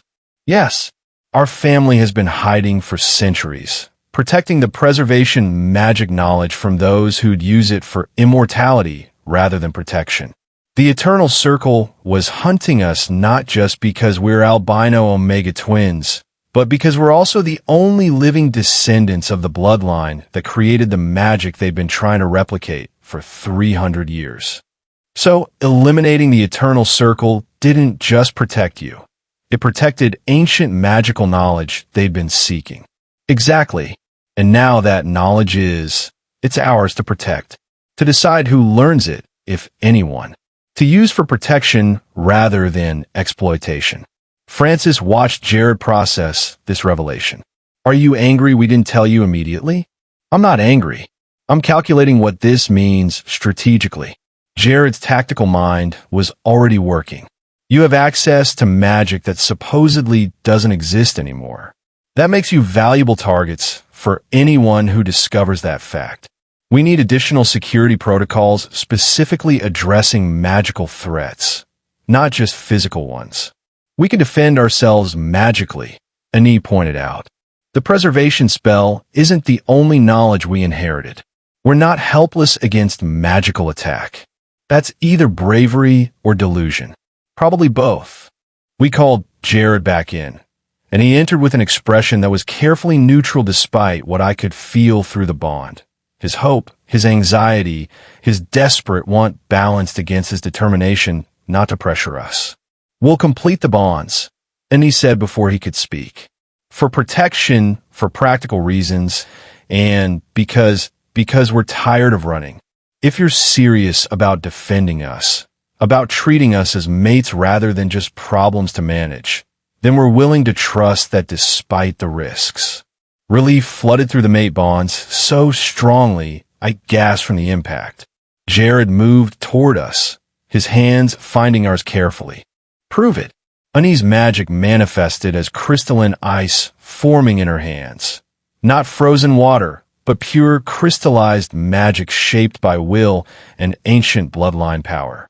It was beautiful and terrifying simultaneously, power that could preserve or destroy depending on application. We didn't use this against the hunters because using ancient magic would have confirmed we were the bloodline they were seeking. It would have made us more valuable targets rather than just convenient ones. Unnie let the crystalline ice dissolve. But now that they're gone, now that we're safe, we can actually use our inherited abilities without fear of attracting more hunters. This changes the political dynamics significantly, Jared observed. You're not just my mates. Your magical powerhouse is hiding as rescued Omegas. The court is going to react, interestingly, when they discover that. Do we have to tell them? Francis asked. Can't we just keep this private? You could. But keeping it private means you can't use your full capabilities to support governance, to defend the kingdom, to contribute beyond just court politics and dispute resolution. That seems limiting given what you're actually capable of. Using it publicly means becoming targets again. For different reasons, but still targeted. Using it publicly while bonded to me means anyone targeting you has to contend with combined force of your ancient magic and my consolidated military power. That's significantly better deterrent than just hiding and hoping no one discovers your capabilities. Jared's strategy was sound. I vote for public revelation, strategic demonstration, and clear message that my mates are formidable queens rather than just protected Omegas. That's a significant risk, Annie said carefully. Everything worthwhile is risk, but this one is better upside than downside. You get to be yourselves rather than hiding. Court learns to respect you beyond just biological bonds to me. And potential enemies learn that attacking my mates means facing ancient magic that's been lost to most of modern supernatural society. Francis and Annie exchanged another twin communication look. Then Francis said, well, think about it. Revealing our full capabilities it's big step. We've been hiding so long that being open about our power feels dangerous, even when logically we know we're safe now. Take your time. There's no immediate pressure. France ancient rights to raid my citizens. Jared's tone was cold. Interesting interpretation of territorial law.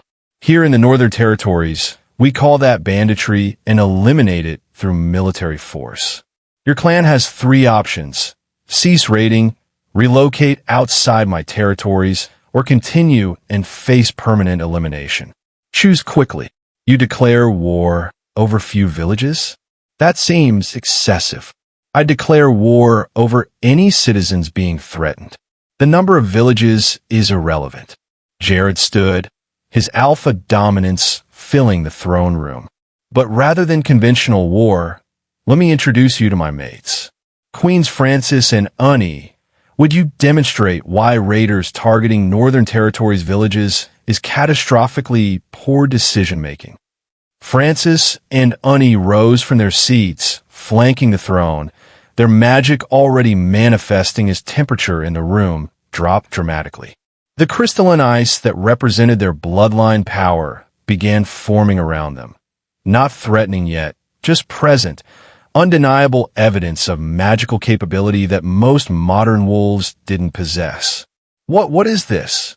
The representative was backing away instinctively, his aggressive confidence evaporating as he recognized ancient magic that shouldn't exist anymore. This is preservation magic, Annie said, her voice carrying across the throne room.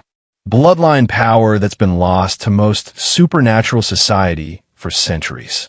My sister and I are descended from those who created this magic. We can use it for protection. The crystalline ice formed into shield that looked impenetrable. Or for elimination. The shield transformed into razor-sharp spikes that could obviously kill with minimal effort. The border villages you're raiding?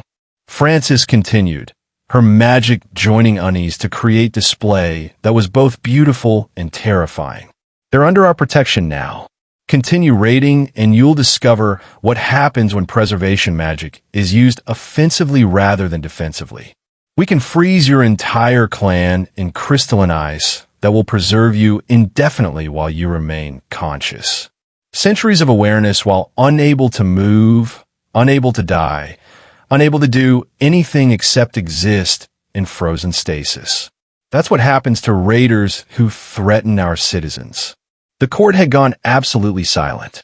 Nobles staring at the twin queens whose power had just transformed from theoretical to demonstrated, from claimed capability to undeniable threat.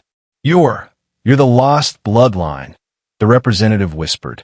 The preservationists who disappeared centuries ago. We thought, everyone thought. You thought we were dead. We were just hiding, protecting our knowledge from those who'd misuse it. Ani let the crystalline ice dissolve, temperature returning to normal. Now we're done hiding, and we're done allowing raiders to threaten villages under Northern Territory's protection. Tell your clan. Cease raiding or face preservation magic used with extreme prejudice. Those are your only options.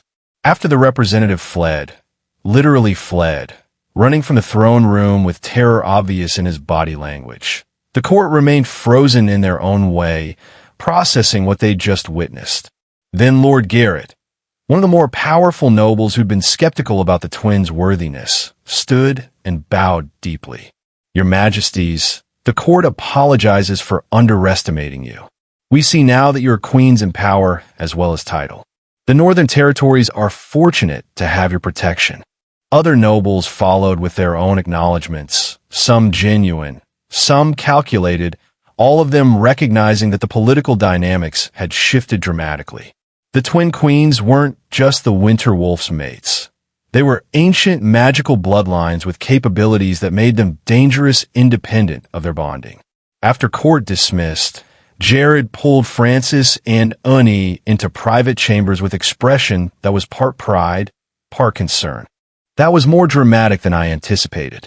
You threatened to freeze the entire clan in conscious preservation stasis. That's creative psychological warfare. It's what we do if they continue raiding. Ani said matter-of-factly. Not an empty threat. If protecting border villages requires eliminating raiders through methods that make other bandits reconsider their life choices, we're willing to do that. You're both more ruthless than I expected. We learn from the best, Francis pointed out. You eliminated the entire bloodline for us. We're just threatening to freeze raiders who are actively harming your citizens. That seems proportional given your example. Fair point. Though I should warn you, demonstrating that level of power publicly means you're now targets for anyone who wants ancient magical knowledge. We need to increase security, prepare for potential attempts to capture you for your bloodline capabilities. Let them try. Ani's confidence was absolute. We're bonded to the most powerful alpha in 5 territories. We have kingdom military support, and we have magic that most people don't know how to counter. Anyone targeting us is going to have a very bad day. That's the attitude.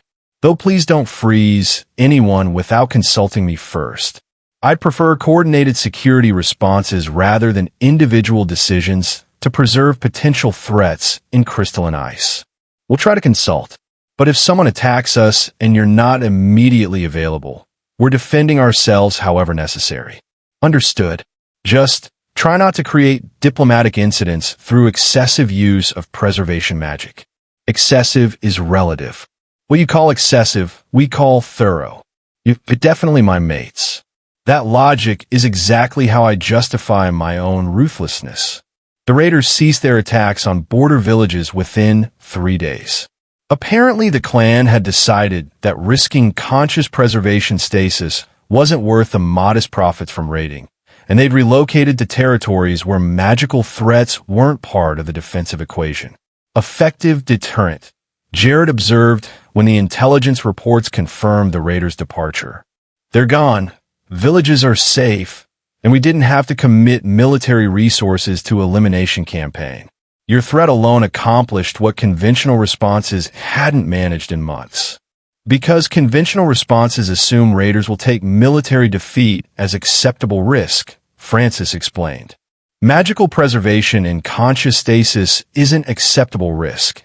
It's a nightmare scenario that makes any potential profit completely not worth the consequences. We just adjusted the risk calculation dramatically in our favor. Strategic brilliance. You're both naturals at this. We had 3 years of practice calculating risks while running from hunters. That's excellent training for strategic thinking. The court's attitude toward Francis and Ani shifted dramatically after the demonstration. Nobles who'd been skeptical about their capabilities now approached with genuine respect rather than condescending tolerance. Disputes that had been brought to them as tests were now brought as legitimate requests for judgment from queens whose authority was established through both legal framework and demonstrated power. We've gone from decorative mates to actually formidable queens in 3 days, Annie observed during private discussion. That's satisfying progress. Though now we have different problems, Francis pointed out. Nobles wanting to ally with us for access to our magic, or wanting to eliminate us because we're threats to their interests. Demonstrated power creates complications even while solving authority issues. We handle complications. That's what we do. The complications manifested a week later when Noble from the Southern Territories requested audience, specifically with Francis and Annie rather than with Jared. The request itself was unusual. Cross-territory diplomatic contact typically went through the ruling alpha first. Having it directed at queens suggested either genuine recognition of their authority or political maneuvering that bypassed traditional channels. Lady Teresa from the Southern Territories requests private audience with your majesties, the court official announced. She says her business is specifically with a lost bloodline and will be better discussed without His Majesty present. That's suspicious, Jared said immediately. Requesting a private audience without me present suggests either she wants to recruit you for something I wouldn't approve, or she's planning to use the meeting to attempt capture for your bloodline knowledge. Or she has legitimate business with a preservation bloodline that doesn't involve you, and he countered. We're an ancient magical lineage. It's possible other magical families want contact specifically with us rather than with Northern Territories' political leadership. Still suspicious. I don't like anyone requesting private access to my mates. We can handle private meeting, Francis said with more confidence than she felt. We have magic, we have guards, and if anything seems dangerous, we'll abort immediately. But we should at least hear what she wants. Declining private audience looks weak, like we need your presence to function. You don't need my presence to function. I just prefer being present when potential threats approach you. Overprotective. Appropriately cautious, given the recent history of you nearly dying before I met you. They compromised. Francis and Annie would take the meeting in a semi-private setting. Guards present but not actively involved. Jared monitoring through magical observation but not physically present unless needed. It allowed the twins to demonstrate independent authority while maintaining security protocols. Lady Teresa was elegant older beta with the kind of presence that suggested significant magical knowledge despite not being from a preserved bloodline herself. She bowed respectfully to Francis and Annie before speaking. Your Majesties, thank you for granting this audience. I represent an alliance of magical families who've been protecting ancient knowledge similar to your preservation magic. Different specialties, but same philosophy of protecting power from those who'd misuse it. Teresa's directness was refreshing. We've heard about your emergence, about your demonstration in court. We want to establish contact between preserved bloodlines, share knowledge, coordinate protection, ensure that ancient magic remains with those who understand its proper use. You want an alliance between magical families, Annie said carefully. Why approach us specifically rather than going through King Jared's diplomatic channels? Because preserved bloodlines operate outside normal political structures. We're not seeking a political alliance with Northern Territories. We're seeking magical alliance with Lost Bloodline. Your mate's involvement is incidental to our purposes, respectfully. Our mate is Alpha King. Nothing about him is incidental. Of course, Your Majesty. I meant no disrespect. I simply wanted to emphasize that our interest is specifically in preservation magic, not in political connections to the Winter Wolf. Though obviously both of you come as package, you can't separate your magical bloodline from your royal positions. What exactly does this alliance involve? Francis asked. What are you proposing? Knowledge exchange, primarily. We teach you what we've preserved. Combat magic, healing techniques, defensive wards beyond what your bloodline already knows. You teach us preservation magic applications that have been lost since your family went into hiding. Everyone benefits from expanded capabilities while maintaining protection of ancient knowledge from those who'd exploit it. And if we decline, If we prefer keeping preservation magic exclusively within our bloodline, then we respect that choice and withdraw our offer. No pressure, no consequence for refusal. This is genuine invitation to alliance, not veiled threat or manipulation. Teresa's sincerity felt genuine through Francis's developing ability to read people. Though I should mention, preserved bloodlines are rare. Having allies who understand the burden of protecting ancient knowledge while navigating modern supernatural society is valuable. You're not alone in this. Others have been hiding similar capabilities for similar reasons. Francis and Unnie exchanged twin communications, silently debating whether to trust this offer or whether it was an elaborate setup for something more sinister. "We'll consider your proposal," Unnie said finally. "Discuss it with our mate, research your alliance's reputation, and provide an answer within 2 weeks. Is that acceptable?" "More than acceptable. Thank you for hearing me out, Your Majesties. I'll await your response." After Teresa left, Jared entered immediately. That was either a genuine alliance offer or very sophisticated recruitment attempt. "I'm not sure which." "Neither are we," Francis admitted. She seemed sincere. But we've been tricked before by people who seem sincere. Then we investigate thoroughly before deciding. I'll have intelligence research this alliance. Verify they're actually who they claim to be rather than elaborate front for people wanting your bloodline knowledge. Jared pulled him close. "You handled that well. Asked smart questions, didn't commit to anything, maintained authority throughout. That's exactly how queens should handle unexpected diplomatic contact. You're not angry we took the meeting without you physically present? I'm proud you're capable of handling it independently. I'm monitored for safety, but you didn't need me to intercede. That's what partnership should be. Supporting each other without requiring constant direct involvement. You're surprisingly progressive for Alpha King with a ruthless reputation. I'm practical about capability. You're powerful, intelligent, strategic. Why would I interfere when you're handling things competently?" Jared kissed them both gently. "Now, let's research this alliance and figure out if it's a genuine opportunity or elaborate trap. Together, Francis agreed.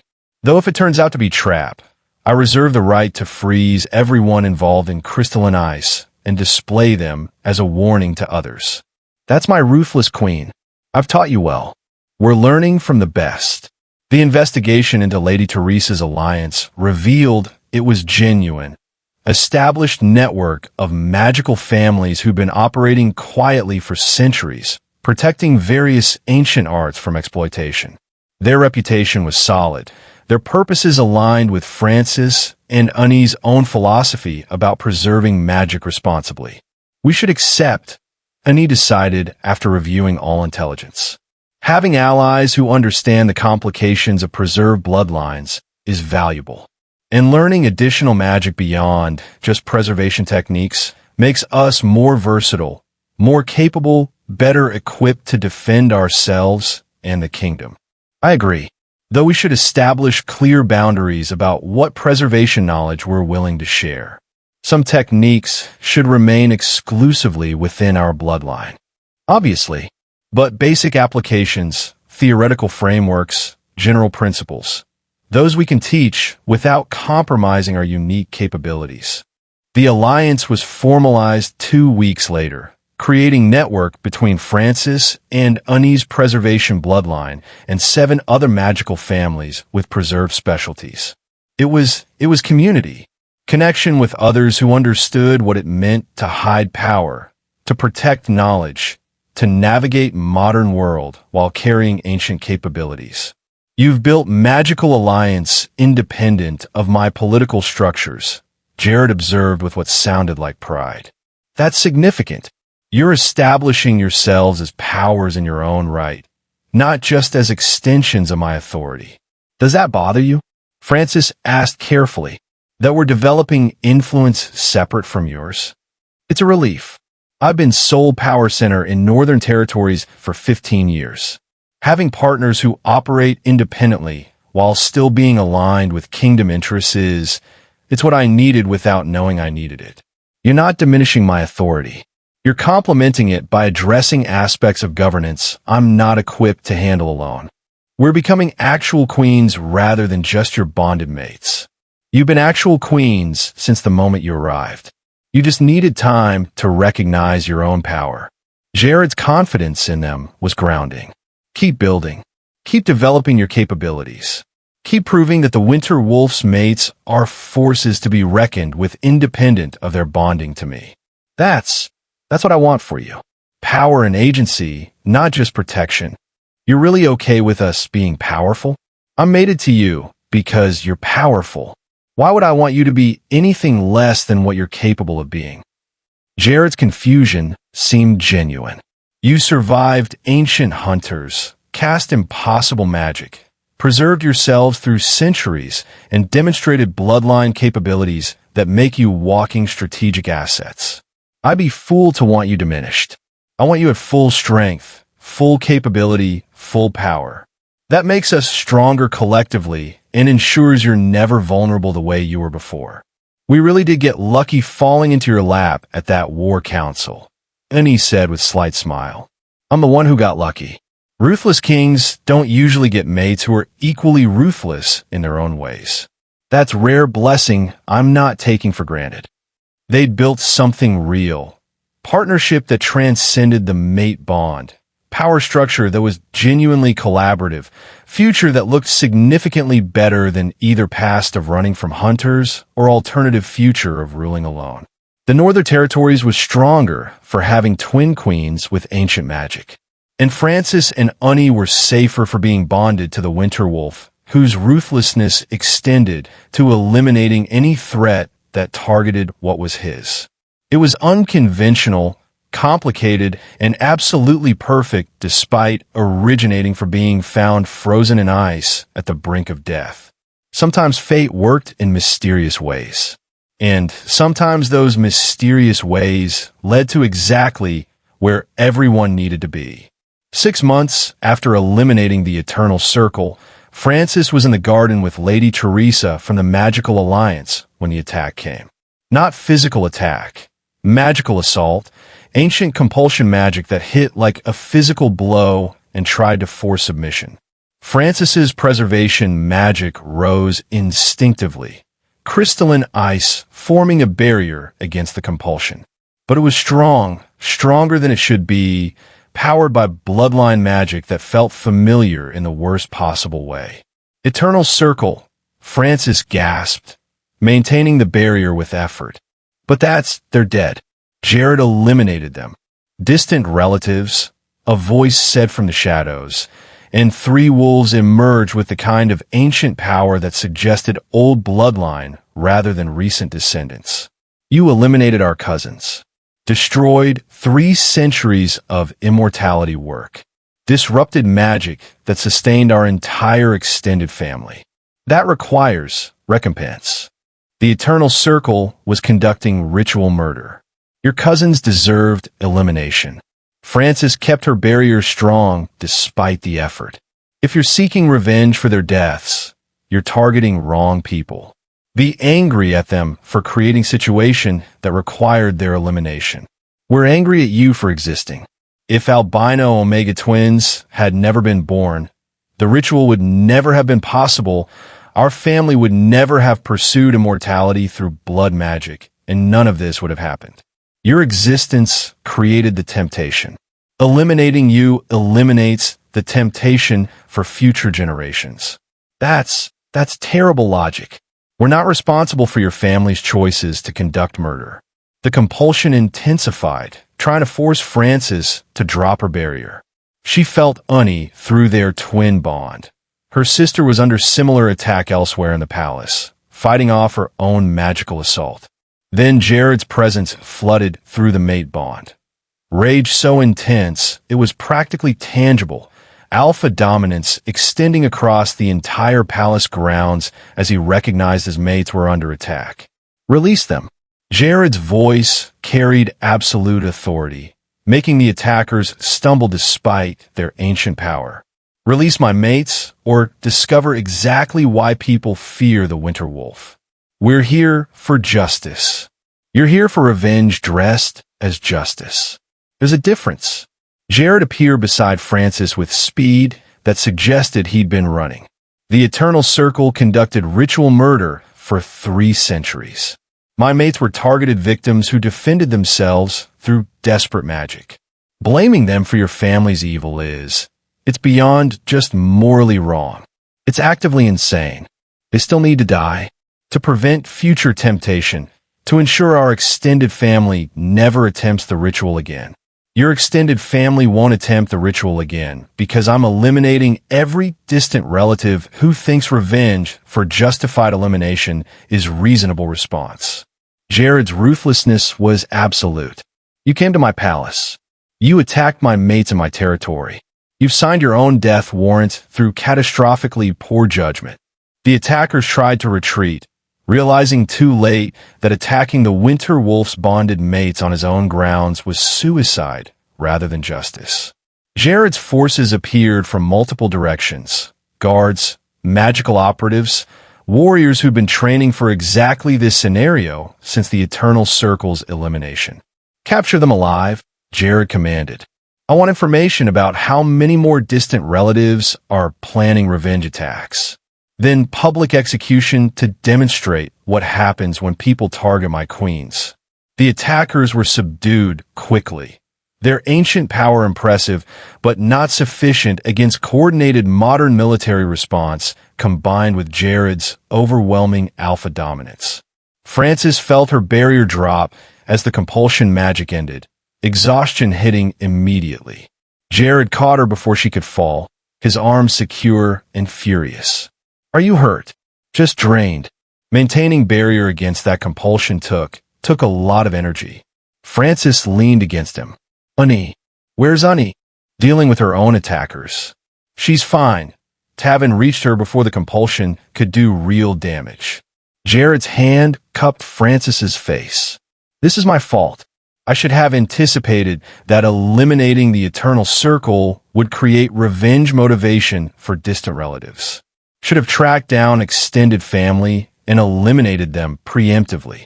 You can't kill everyone related to people you eliminate.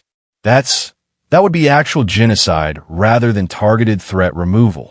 Then I'll be more targeted about threat removal by eliminating specifically those who attempt revenge rather than all relatives preemptively. These 3 attempted to harm you and Unnie. They'll serve as examples. Any other distant relatives considering revenge will learn what happens when they act on that impulse. You're planning public execution. I'm planning a public demonstration that my mates are not available targets regardless of claimed justification. Whether that's execution or something more creative depends on what interrogation reveals about a broader revenge conspiracy. Jared's calculation was cold. If this was an isolated attack by 3 vengeful relatives, execution is sufficient. If this is coordinated effort by dozens of extended family members, we'll need more comprehensive response. More comprehensive meaning I eliminate everyone involved in planning, funding, or supporting revenge attacks. Thoroughly enough that no one attempts the 3rd wave after I've eliminated the 2nd. Jared's ruthlessness was showing fully. They targeted you. In my palace. During peaceful garden activity. That's declaration of war against my family. Wars end with complete victory or complete defeat. I'm not settling for anything less than complete victory. The interrogation revealed concerning information. The revenge attack was organized effort involving 17 distant relatives of the Eternal Circle, coordinated through preserved family contacts and funded through ancestral resources that had survived the main bloodline's elimination. They're not stopping, Brennan reported grimly. These 3 were first wave, testing defenses, assessing magical capabilities. Second wave is already being planned with greater numbers and more sophisticated assault strategies. They're serious about eliminating Lady Francis and Lady Unnie as revenge for the Eternal Circle's destruction. Then we eliminate them first. All 17. Jared's decision was immediate. Track them down. I want locations, identities, magical capabilities. Then we remove the threat permanently before they can organize effective attack. Your Majesty, Tavin said carefully, eliminating 17 people who haven't actually attacked yet it's preemptive violence that might create diplomatic problems with territories they're currently residing in. Diplomatic problems are preferable to my mates being killed by revenge conspirators. Track them. Eliminate them. Handle diplomatic fallout afterward. That's the priority order. Francis and Unni were present for this planning despite Jared's obvious preference to keep them away from the violent strategizing. They'd insisted on being included, argued that threats to their lives meant they deserved input on how those threats were handled. You're planning to kill 17 people, Unni said, her tone carefully neutral. For revenge conspiracy that's been attempted once. For revenge conspiracy that will continue until either they're dead or you are. I prefer the option where you survive and they don't. Jared looked between them. Are you objecting? Because I can adjust methods if you have moral objections to preemptive elimination, but I'm not adjusting outcome. The conspirators die. The only variable is how. We're not objecting, Francis said quietly. We're just processing that we've enabled 17 deaths through being targets. That our existence is causing people to die. Your existence isn't causing anything. Their choice to pursue revenge is causing their deaths. Your victims being blamed by perpetrators for their own evil. Jared's tone was firm. Stop taking responsibility for other people's terrible decisions. The Eternal Circle chose to conduct ritual murder. Their distant relatives chose to seek revenge for justified elimination. You didn't cause any of it. You're just suffering consequences of other people's choices. Don't confuse cause and effect. He's right, Unni said, surprising Francis. We've been feeling guilty about the elimination counts. But we shouldn't be. We didn't ask to be hunted. Didn't ask to be targeted for ritual sacrifice. Didn't ask for revenge conspiracies because we defended ourselves. Our existence isn't the problem. Other people's reactions to our existence are the problem. And those people need to be eliminated if we're going to live without constant threat. That's very ruthless reasoning. I learned from the best. Unni gestured at Jared. Our mate eliminated an entire bloodline to protect us. Why should we feel guilty when he eliminates 17 more people for the same reason? They're targeting us. Elimination is appropriate response. And he's right, Jared said with obvious pride. You're not responsible for defending yourselves or for my defensive responses to threats against you. Stop carrying guilt that belongs to people who chose violence. Francis was quiet for a long moment. Then, eliminate them. All 17. Preemptively, before they can organize effective attack. I don't want to live in fear again. Don't want to spend every day wondering if today is when revenge conspirators succeed. Just end it. Permanently. Understood. Brennan, coordinate operations. I want all 17 eliminated within 2 weeks. Clean, efficient, thorough enough that anyone else considering revenge decides it's not worth the risk. The operations were executed exactly as planned. 17 distant relatives of the Eternal Circle eliminated through targeted strikes that looked like accidents, natural causes, or internal conflicts rather than coordinated assassination campaign. It was professional, brutal, and absolutely effective. Threat neutralized. Brennan confirmed 2 weeks later. All 17 conspirators were eliminated. No survivors. No remaining relatives who've expressed revenge motivation. No indication of tertiary plans. The extended family is done pursuing retaliation. Confirmed.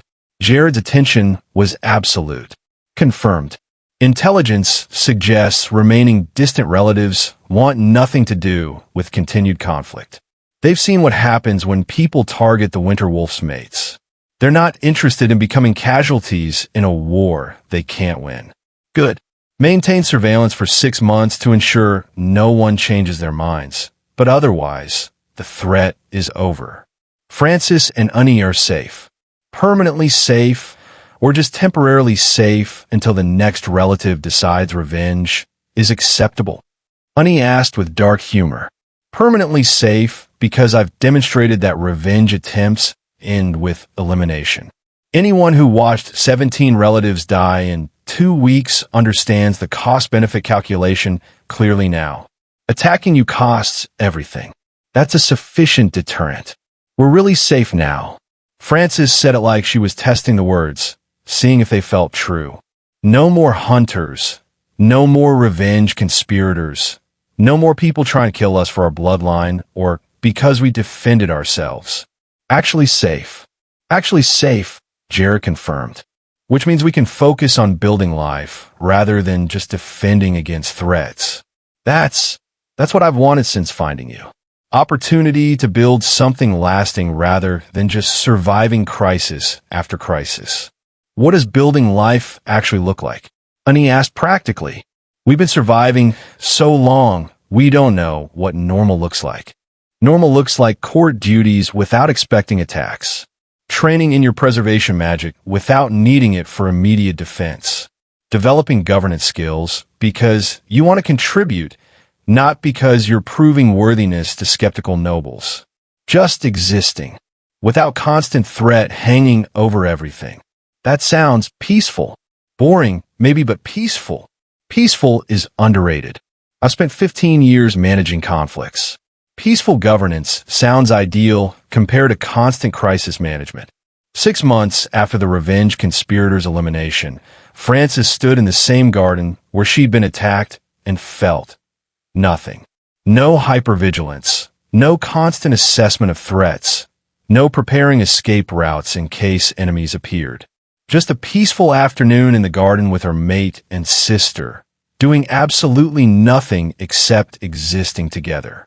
This is strange, she said aloud. Being safe feels stranger than being hunted.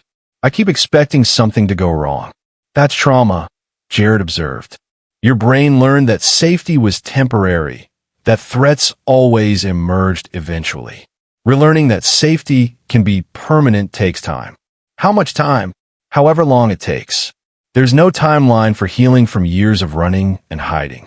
Just give yourself permission to adjust gradually rather than expecting immediate comfort with peace.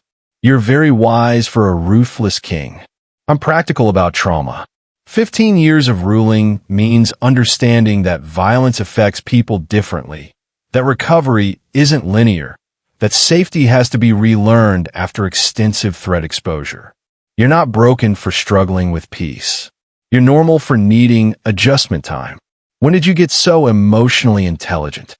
When I bonded with mates who needed emotional intelligence rather than just tactical ruthlessness.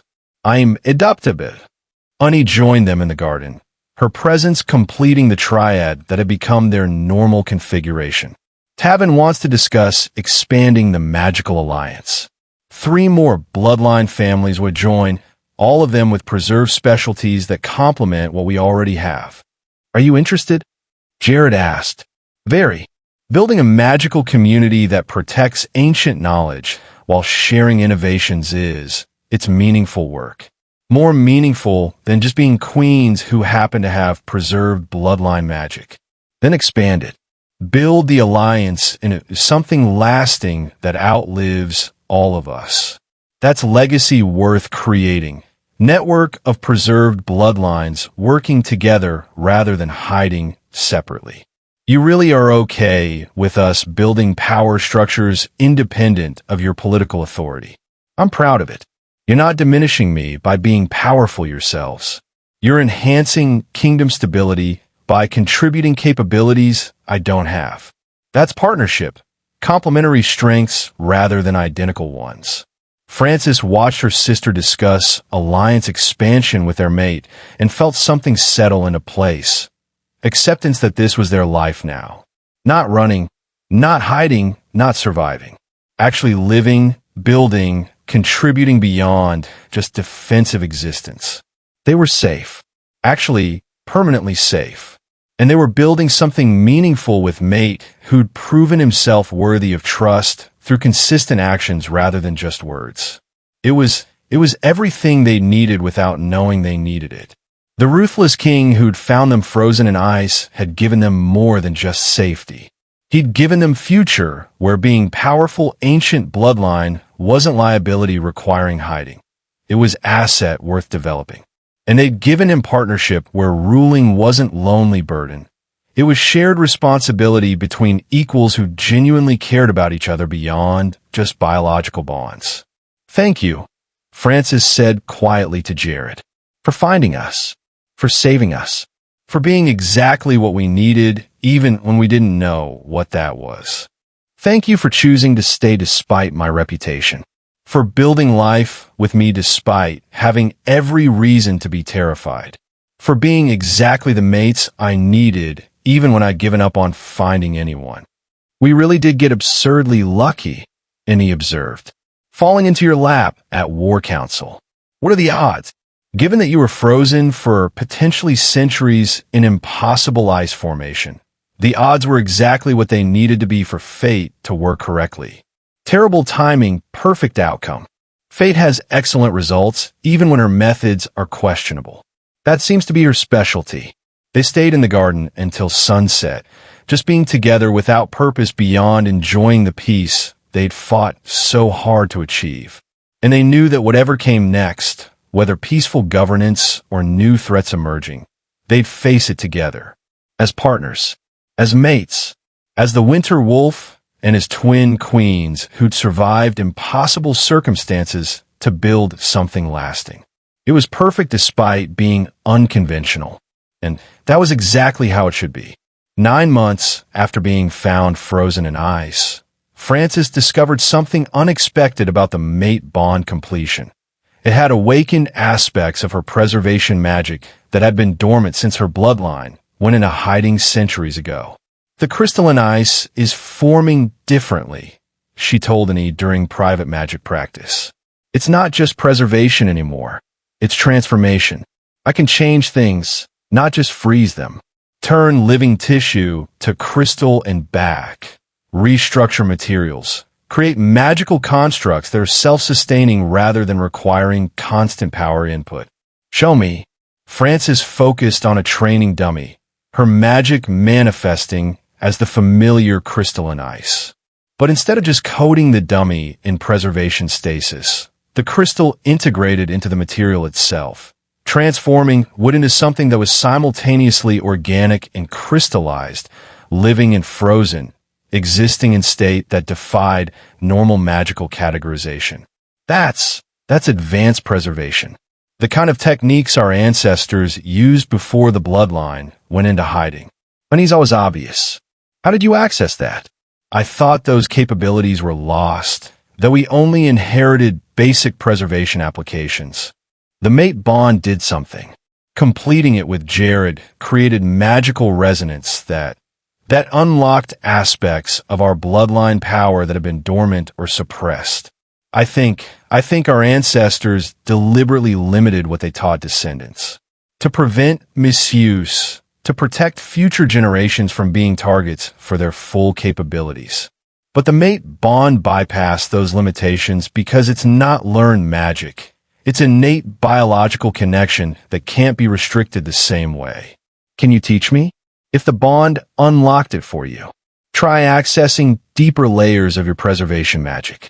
Not just the surface techniques we were taught, the underlying power that responds to will rather than just learn patterns.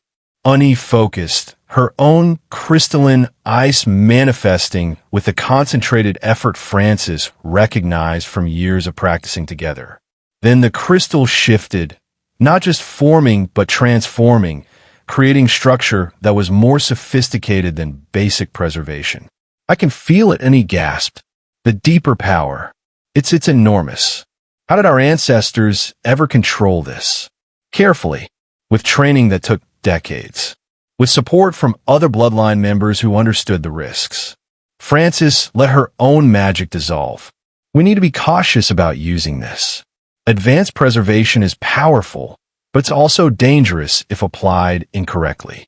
We could accidentally crystallize ourselves, or transform something in ways we can't reverse, or create magical constructs that become independent threats.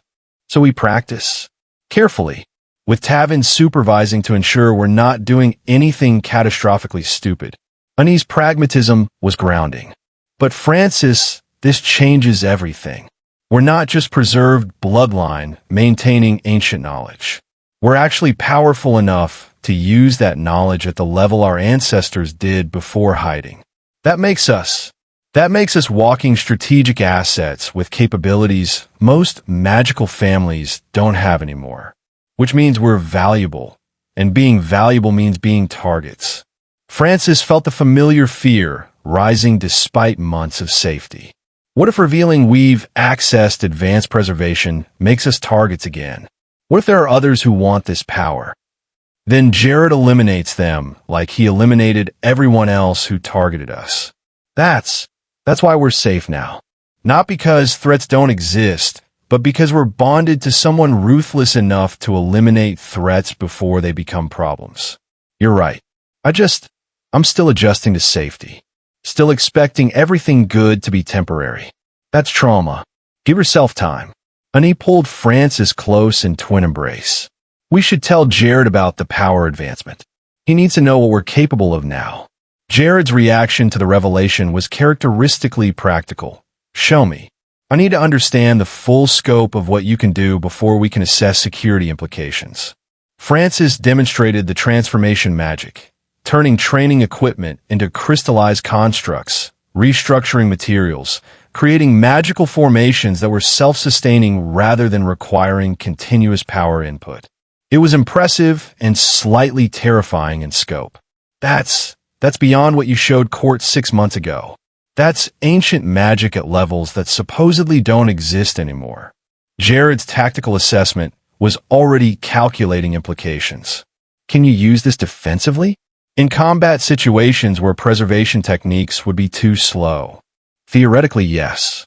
But we haven't tested it in actual threatening scenarios. Just controlled practice where mistakes aren't fatal. Then we test it carefully. With Tavin supervising, with protective wards in place, with immediate intervention available if something goes wrong. I need to know what you're capable of when defending yourselves, both for security planning and for my own peace of mind, knowing you can handle threats even when I'm not immediately available. The testing revealed that Francis and Annie's advanced preservation magic was indeed combat viable. They could crystallize incoming attacks, transform hostile magic into harmless constructs, create defensive barriers that were significantly stronger than before. It was comprehensive defensive capability that made them genuinely dangerous opponents rather than just protected Omegas hiding behind mate bond security. You're both more powerful than most of my military commanders, Jared observed after watching them spar against magical operatives who'd been instructed to attack seriously. That's significant strategic advantage if anyone attacks the kingdom. You're not just queens. You're actual military assets who can defend against magical assault. Does that change how you think about us? Francis asked carefully, knowing we're powerful enough to be independent rather than dependent on your protection. It makes me proud and relieved that you're not vulnerable the way I'd feared when I first found you frozen and dying. Jared pulled them both close. You've transformed from victims I rescued into partners who are genuinely formidable. That's what I wanted for you. Power and agency, not just safety through my protection. Most alphas wouldn't want their mates to be that powerful. Wouldn't want omegas who could challenge them. Most alphas are idiots who confuse control with partnership. I want mates who are strong enough to stand beside me rather than behind me. You've achieved that. Why would I object? Because it means we're not dependent on you anymore. We could leave, could survive independently if we wanted, and you're staying anyway. By choice, not necessity. That's more meaningful than dependency-based bonding. Jared's conviction was absolute. I don't want you trapped by weakness. I want you here because you choose to be, because partnership with me is better than independence, even though you're now capable of independence. That's real bonding, choice rather than necessity. You're very evolved for Ruthless King. I'm practical about relationships. Forced bonding through dependency creates resentment. Chosen bonding between capable partners creates actual partnership. I prefer the latter. The advanced preservation capabilities became relevant 3 months later when the Northern Territories faced magical assault from rival kingdom that had been building toward war for years. The attack was sophisticated, coordinated magical strikes targeting key infrastructure, attempting to destabilize Jared's rule through chaos rather than direct military confrontation. Francis and Unni responded by crystallizing the incoming magic, not just blocking it, but transforming hostile spells into harmless constructs, then redirecting the transformed magic back at the attackers with modifications that made it significantly more destructive when it reached its origin point. They're retreating, Brennan reported, watching the magical assault collapse as attackers discovered their own magic being used against them. Your Majesty's counteroffensive it's devastating. They can't sustain assault when every spell they cast becomes weapon against them. That's advanced preservation at combat scale, Tavin observed with awe. They're not just defending, they're actively weaponizing enemy attacks against their casters. That's technique that's been lost for centuries. They're my mates, Jared said with obvious pride. Of course they're devastating. I'd expect nothing less. The assault ended within hours. Rival kingdom suing for peace after discovering that attacking Northern Territories meant facing not just the Winter Wolf's military superiority, but also his mate's ancient magical capabilities. It was comprehensive victory that cost minimal casualties on the Northern Territories side and established Francis and Unni's reputation as genuine power rather than just protected royalty. We won, Unni said after the battle, still processing that they defended the kingdom using magic that had been dormant for their entire lives until the mate bond awakened it. We demonstrated that attacking this kingdom is catastrophically poor decision-making, Francis corrected. That's different from just winning. We created deterrent. You created legend, Jared said, joining them after coordinating final defensive positions. The twin queens who crystallize enemy magic and redirect it. That's the kind of reputation that prevents wars rather than just winning them. Other kingdoms will think 3 times before attempting magical assault after witnessing what you did to this one. We just used the capabilities the mate bond awakened. It wasn't. We didn't do anything particularly innovative.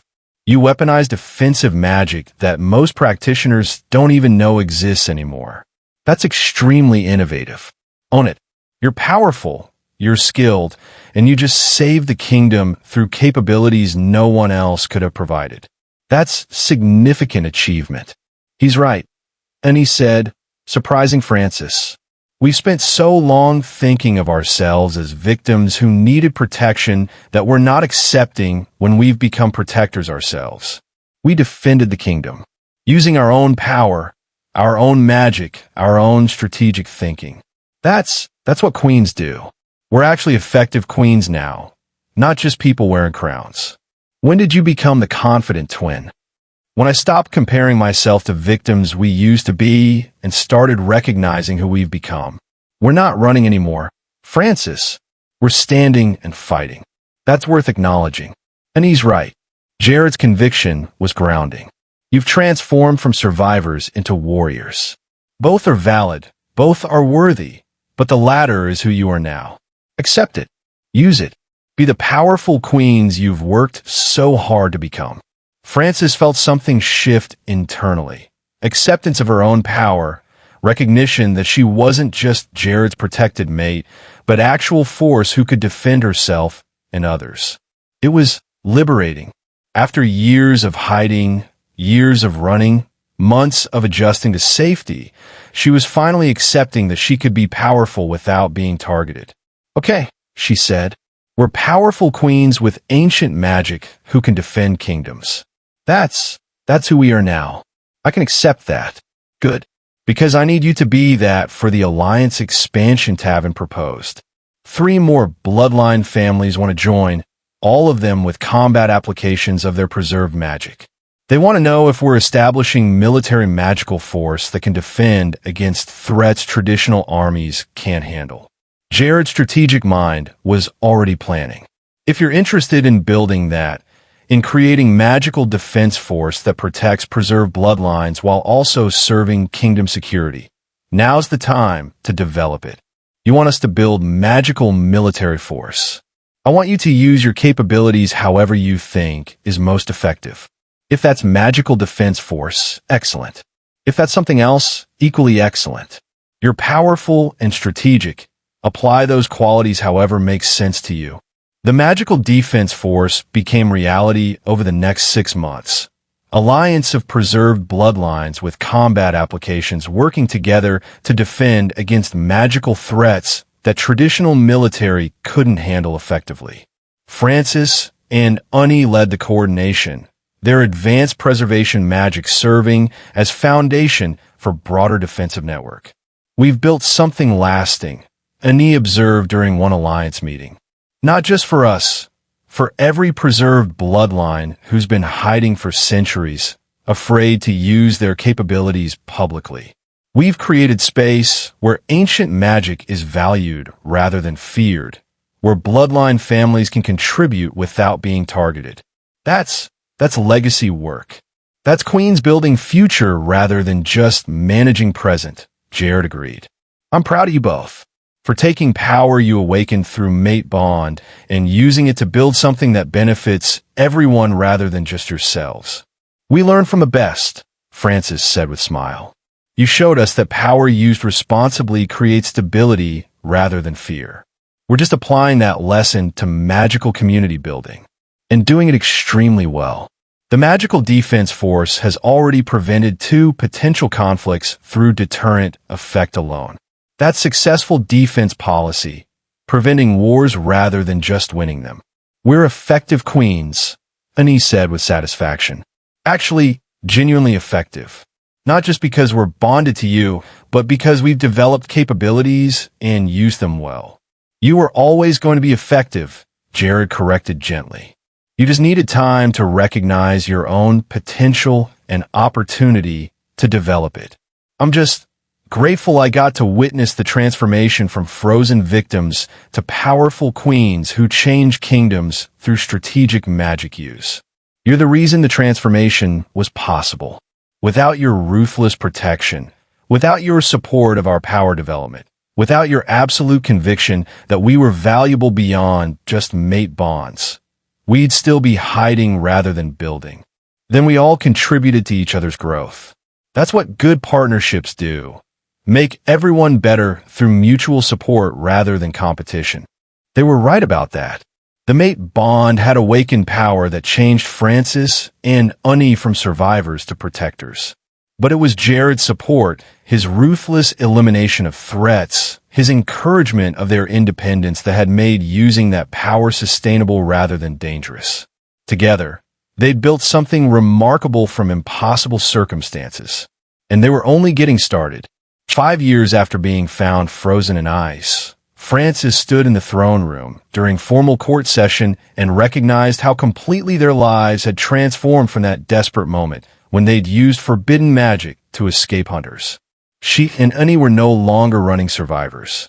They were established queens with genuine authority, respected magical practitioners whose preservation bloodline capabilities were valued rather than feared, and leaders of magical alliance that protected dozens of ancient bloodline families while serving kingdom defense. The Southern Territories request diplomatic conference about magical defense cooperation, a court official announced. They've witnessed the effectiveness of the Preservation Bloodline Alliance and want to establish similar networks in their own territories with our guidance. We'll consider it. Unnie responded with confidence that would have been impossible 5 years ago. Schedule preliminary meeting for next month. We'll assess whether they're genuinely interested in protecting preserved bloodlines or just want access to our magical capabilities for exploitation. And if they're attempting exploitation, Jared asked with slight smile. Then we decline and make it very clear that preserved bloodlines aren't available for political manipulation by kingdoms that don't respect magical autonomy. We've built alliance specifically to prevent the kind of exploitation that created Eternal Circle situation. We're not compromising that foundation just because Southern Territories wants access to our capabilities. That's my ruthless queen. I've taught you well. We learn from the best. The court session continued with various presentations, trade proposals, territorial disputes, magical research requests. Francis and Unnie handled most of them independently, Jared intervening only when they requested his input or when issues specifically required Alpha King authority rather than Queen's jurisdiction. We work well together, Francis observed that evening in their private chambers. The division of responsibilities, the complementary capabilities, the partnership that lets all of us contribute strengths without competing. That's rare in royal structures. It's because we built it deliberately rather than just accepting traditional power dynamics, Jared said. Most royal families assign fixed roles based on designation rather than capability. We assessed actual strengths and divided responsibilities accordingly. That's more effective governance. It's also more work. Triple the royal duties because there are 3 of us actively ruling rather than just one king with decorative mates. Work is better than lonely. I'll take effective partnership with excessive responsibilities over solitary rule with moderate workload any day. You're very committed to this partnership. You've been my mates for 5 years, and I'm still not tired of you. That suggests the partnership is working well. Jared pulled them both close with familiar ease. Though I should warn you, the succession question is going to become relevant soon. You're both in your late 20s. Court expects heirs eventually. We need to actually discuss whether that's something you want or if we're maintaining political fiction that heirs will come eventually when you're ready. We want children, Annie said, surprising Francis slightly with the directness.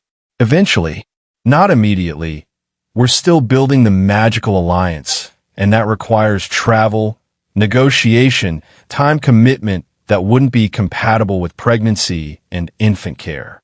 But in a few years, yes, we want to build complete family rather than just remaining mated triad. Francis, Jared's attention shifted. I agree with Annie. Children eventually, not immediately, though I'm concerned about how succession will actually work with twin mothers. Even with your plan to choose heirs based on capability rather than birth order, there will be complications if we both have children around the same time. Then we space the births deliberately. One of you becomes pregnant first, raises that child to stable age, then the other becomes pregnant. Sequential rather than simultaneous. That reduces competition, clarifies succession order without being rigid about it, and gives each child proper attention during crucial early development. That's very calculated. That's very practical. Children are better served by planned spacing rather than accidental overlap that creates resource strain and parental attention splitting. Jared's pragmatism was showing. If you're both interested in children eventually, we should plan for optimal outcomes rather than just accepting whatever happens randomly. You've been thinking about this. I've been thinking about everything for 5 years. This is just one aspect of long-term planning that benefits from proactive decisions rather than reactive management. The discussion continued for several hours, not just about children, but about future generally. What they wanted to build, how they wanted Northern Territories to evolve, what legacy they wanted to leave beyond just successful rule. I want the preserved bloodline alliance to outlive us, Francis said during planning. To become self-sustaining network that protects ancient magic for centuries rather than just decades. That requires institutional structure, training programs, succession planning within the alliance itself. That's multi-generational work, not just single lifetime achievement. Then we build it for multi-generational sustainability, Jared said simply. You have time, resources, and support needed to develop that. Use them. You make it sound achievable. It is achievable. Difficult, time-consuming, requiring sustained effort, but achievable if you're committed. And you're both extremely committed. That's what makes the goal realistic rather than just aspirational. 5 years later, 10 years after being found frozen, The formal celebration, marking a decade since Francis and Uni had been found frozen in ice, was an elaborate affair. Nobles from all 5 northern territories, representatives from allied kingdoms, magical bloodline families from across the continent, all gathered to honor the twin queens whose survival had transformed from personal miracle into political legend. 10 years, Francis said to Uni during quiet moment between formal obligations. We've been queens for 10 years. That's longer than we were running from hunters. This life is now more of our history than the hiding was. We've built something lasting. Not just survived, actually built. That's worth celebrating even if the celebration itself is exhausting political performance. Your Majesties, Lord Garrett from the Southern Territories approached with respectful bow. The Southern nobles wanted me to express gratitude for your guidance in establishing preserved bloodline protections in our territories. The alliance model you developed has prevented 3 potential exploitation situations and protected 7 bloodline families who've been hiding for generations. That's transformation of how magical families exist in modern society. That was the goal, Uni said with satisfaction. Creating space where ancient magic is protected rather than exploited. We're glad the model translates beyond northern territories. It translates extremely well. Your legacy is secure, Your Majesties. The Alliance will outlive all of us. After Lord Garrett departed, Jared joined them with expression that was both proud and slightly concerned. Lady Teresa from the Magical Alliance wants to discuss formal transition planning. She's suggesting that as the Alliance grows, it needs dedicated leadership that isn't split between royal duties and magical coordination. She's proposing you both step back from day-to-day Alliance management to focus on queenship while trained successors handle operational duties. She's right, Frances said, surprising herself with how quickly she accepted the proposal. We've been managing the Alliance directly for 9 years. That's long enough to establish it properly. Time to trust that it's sustainable without our constant involvement. Time to focus on actually being queens rather than splitting attention constantly. You're sure? You built this from nothing. Giving up direct control is necessary for the Alliance to survive long-term. If it can't function without us, it's not truly sustainable. Better to transition leadership now while we can guide the process rather than waiting until crisis forces unexpected change. Francis looked at Annie. What do you think? I think it's time. We've achieved what we set out to do. Created lasting network that protects preserved bloodlines. Continuing to micromanage, it's us being controlling rather than actually necessary. Let trained successors handle operations. We'll remain available for guidance, for major decisions, for Alliance defense if necessary.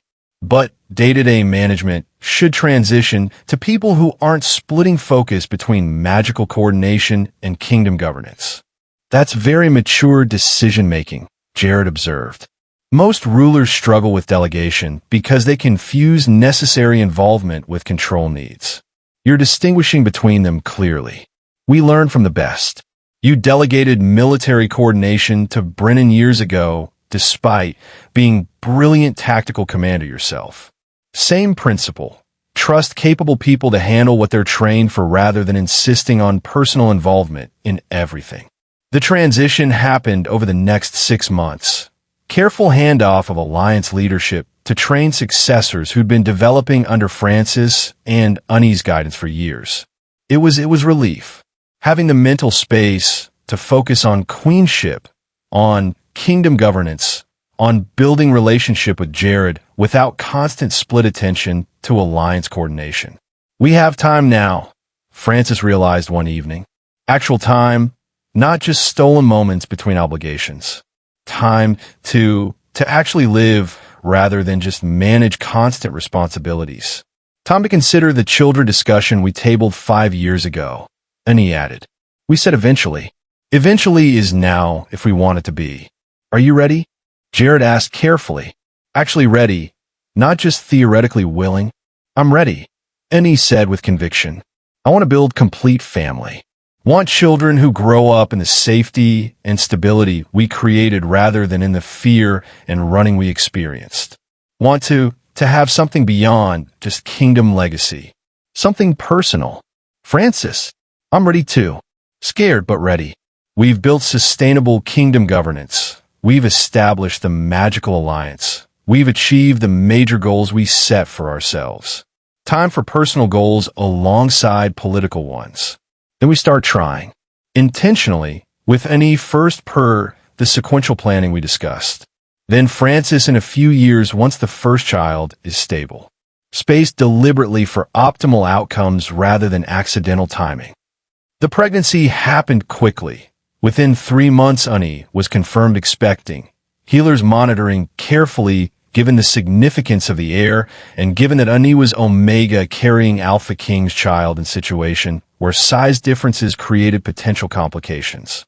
The baby is healthy, healers reported during regular check, developing normally despite the size differential concerns.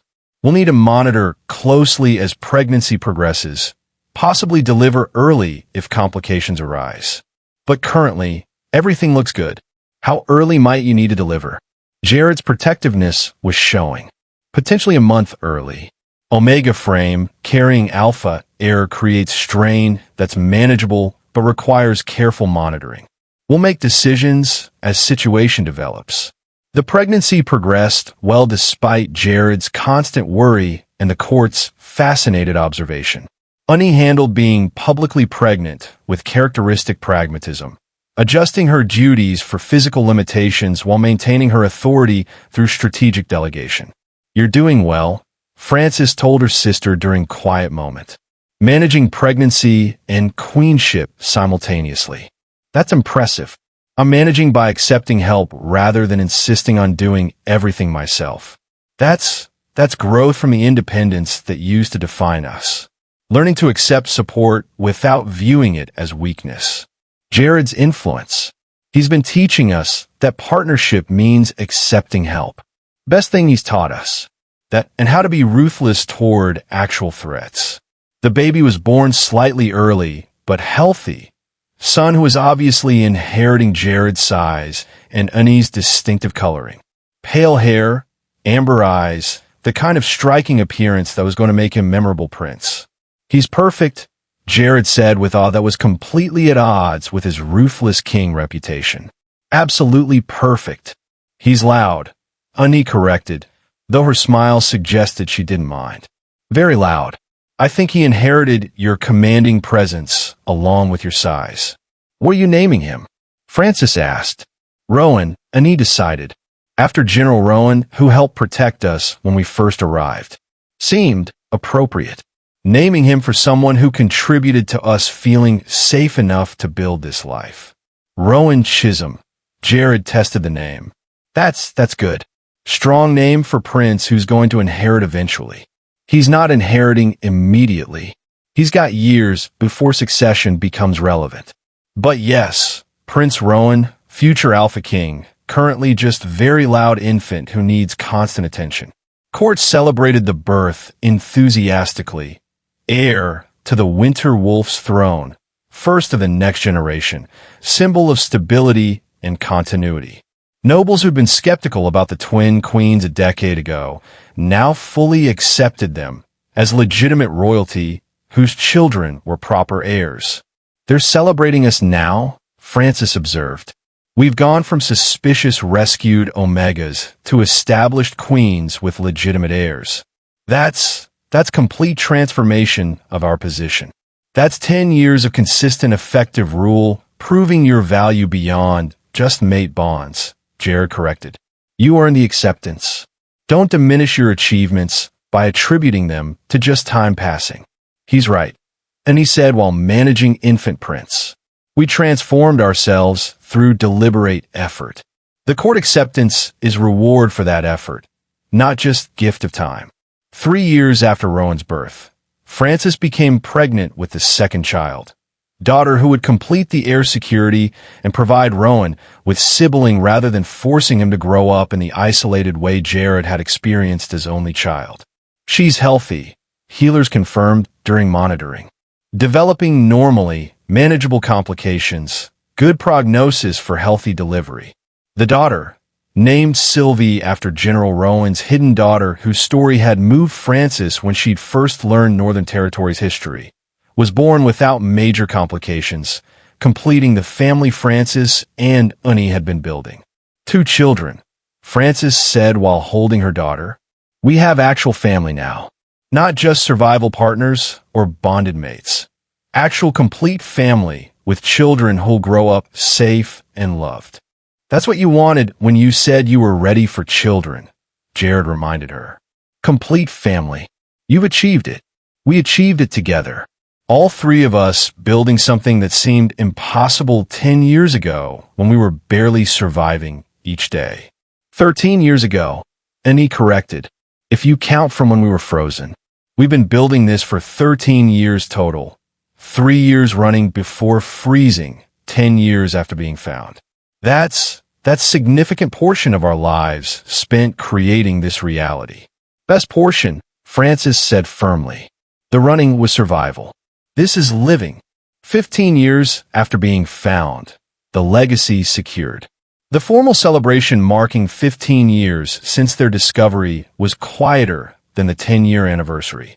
Family event rather than political spectacle, focused on personal reflection rather than public image.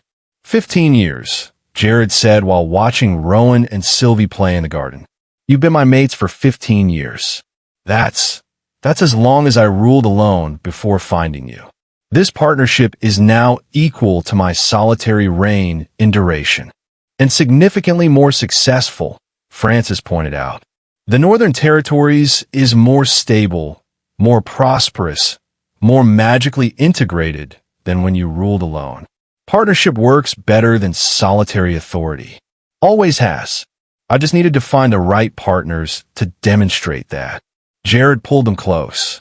Thank you for surviving, for choosing to stay, for building this life with me despite starting from literally the worst possible circumstances. You've transformed everything.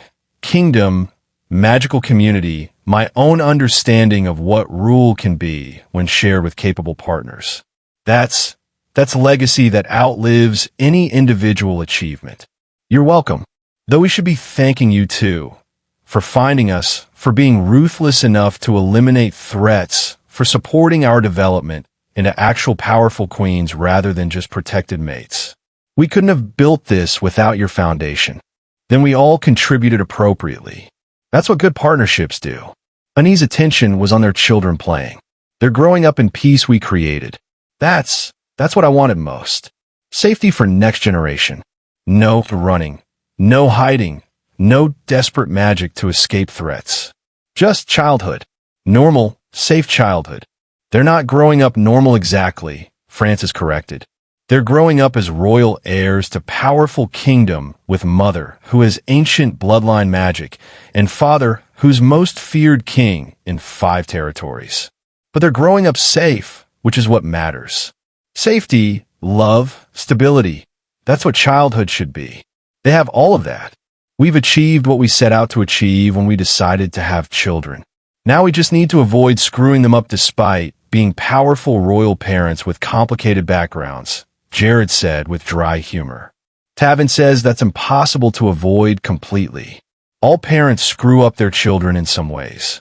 Goal is minimizing damage rather than achieving perfection.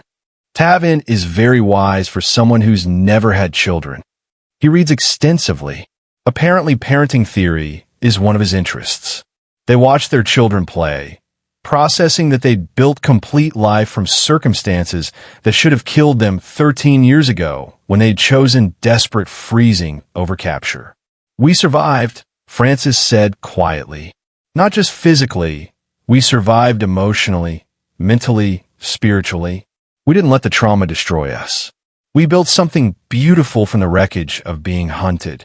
That's worth acknowledging as achievement beyond just kingdom success. You're right, Annie agreed. We could have stayed broken, could have let the years of running define us permanently. Instead, we healed, we grew, we became more than just our trauma. That's harder than ruling kingdoms. You had help, Jared reminded them. You didn't heal alone. We did it together. Partnership supporting growth rather than each person struggling individually. That's why the partnership works. We complement each other's weaknesses while enhancing strengths. That's what mate bonds are supposed to be. Not just biological connection, but actual functional partnership. Best outcome of being found frozen in ice at the brink of death, Francis said with slight smile. Falling into the lap of the one alpha who'd be ruthless enough to eliminate our enemies while still being emotionally mature enough to support our healing. Fate works in mysterious ways, but the results are good. Fate works in terrifying ways, Ani corrected. Frozen for potentially centuries, waking up bonded to stranger with fearsome reputation, having to build trust while threats still existed. That's all terrifying. But yes, results are good despite the process being nightmare. Sometimes the best outcomes require the worst journeys, Jared said philosophically. You wouldn't be who you are without the running, the freezing, the desperate survival. I wouldn't be who I am without 15 years of ruthless solitary rule that taught me what I was missing. The difficulties created us. That's worth acknowledging even when the difficulties were traumatic. You're very wise for Ruthless King. I'm practical about trauma. Different thing. They sat together watching their children play in the garden where Francis had been attacked years ago, processing how completely their lives had transformed from that moment when Jared had found them frozen and dying in impossible ice. They'd survived. They'd healed. They'd built something remarkable. And they'd done it together. Three people who shouldn't have worked as partnership, but somehow did, creating stability and love from circumstances that should have destroyed them. The ruthless Alpha King who'd found frozen albino Omega twins at the brink of death had given them safety, partnership, and future worth building. The twin Omegas who'd been found had given him family, healing from loneliness, and proof that ruthlessness could coexist with genuine love. Together, they'd built legacy that would outlast them. Kingdom transformed, magical alliance established, children raised in safety they'd created. It was perfect despite originating from near death. It was lasting despite being built on impossible circumstances. It was everything they needed even when they hadn't known what that was. And it was theirs, built through choice, maintained through commitment, celebrated through acknowledgement that the journey had been terrible, but the destination was worth every struggle. I love you, Francis said to both her sister and their mate.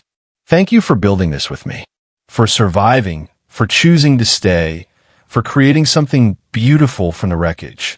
Thank you for everything. I love you too. Ani and Jared responded simultaneously, the bonds between them humming with contentment and certainty. They were exactly where they needed to be, doing exactly what they were meant to do, together. And that was more than enough. The end.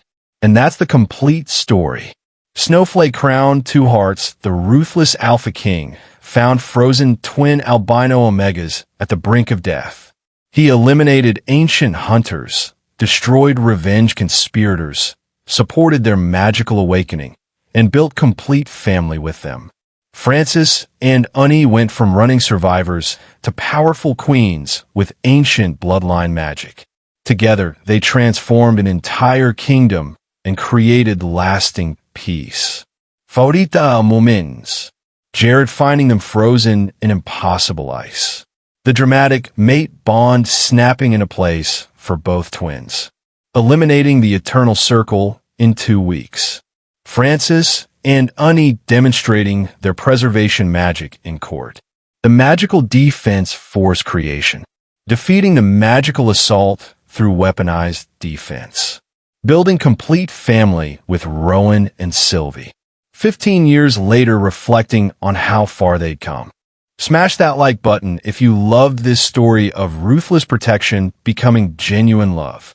Subscribe for more stories with frozen Omegas, twin mate bonds, and Alpha Kings who eliminate threats with extreme prejudice while also being emotionally mature partners. Thanks for following Jared, Francis, and Unny's journey from frozen death to legendary rule. Remember, sometimes the best love stories start with being found in ice at the brink of death and falling into a war council. Fire Wolf Face Crown.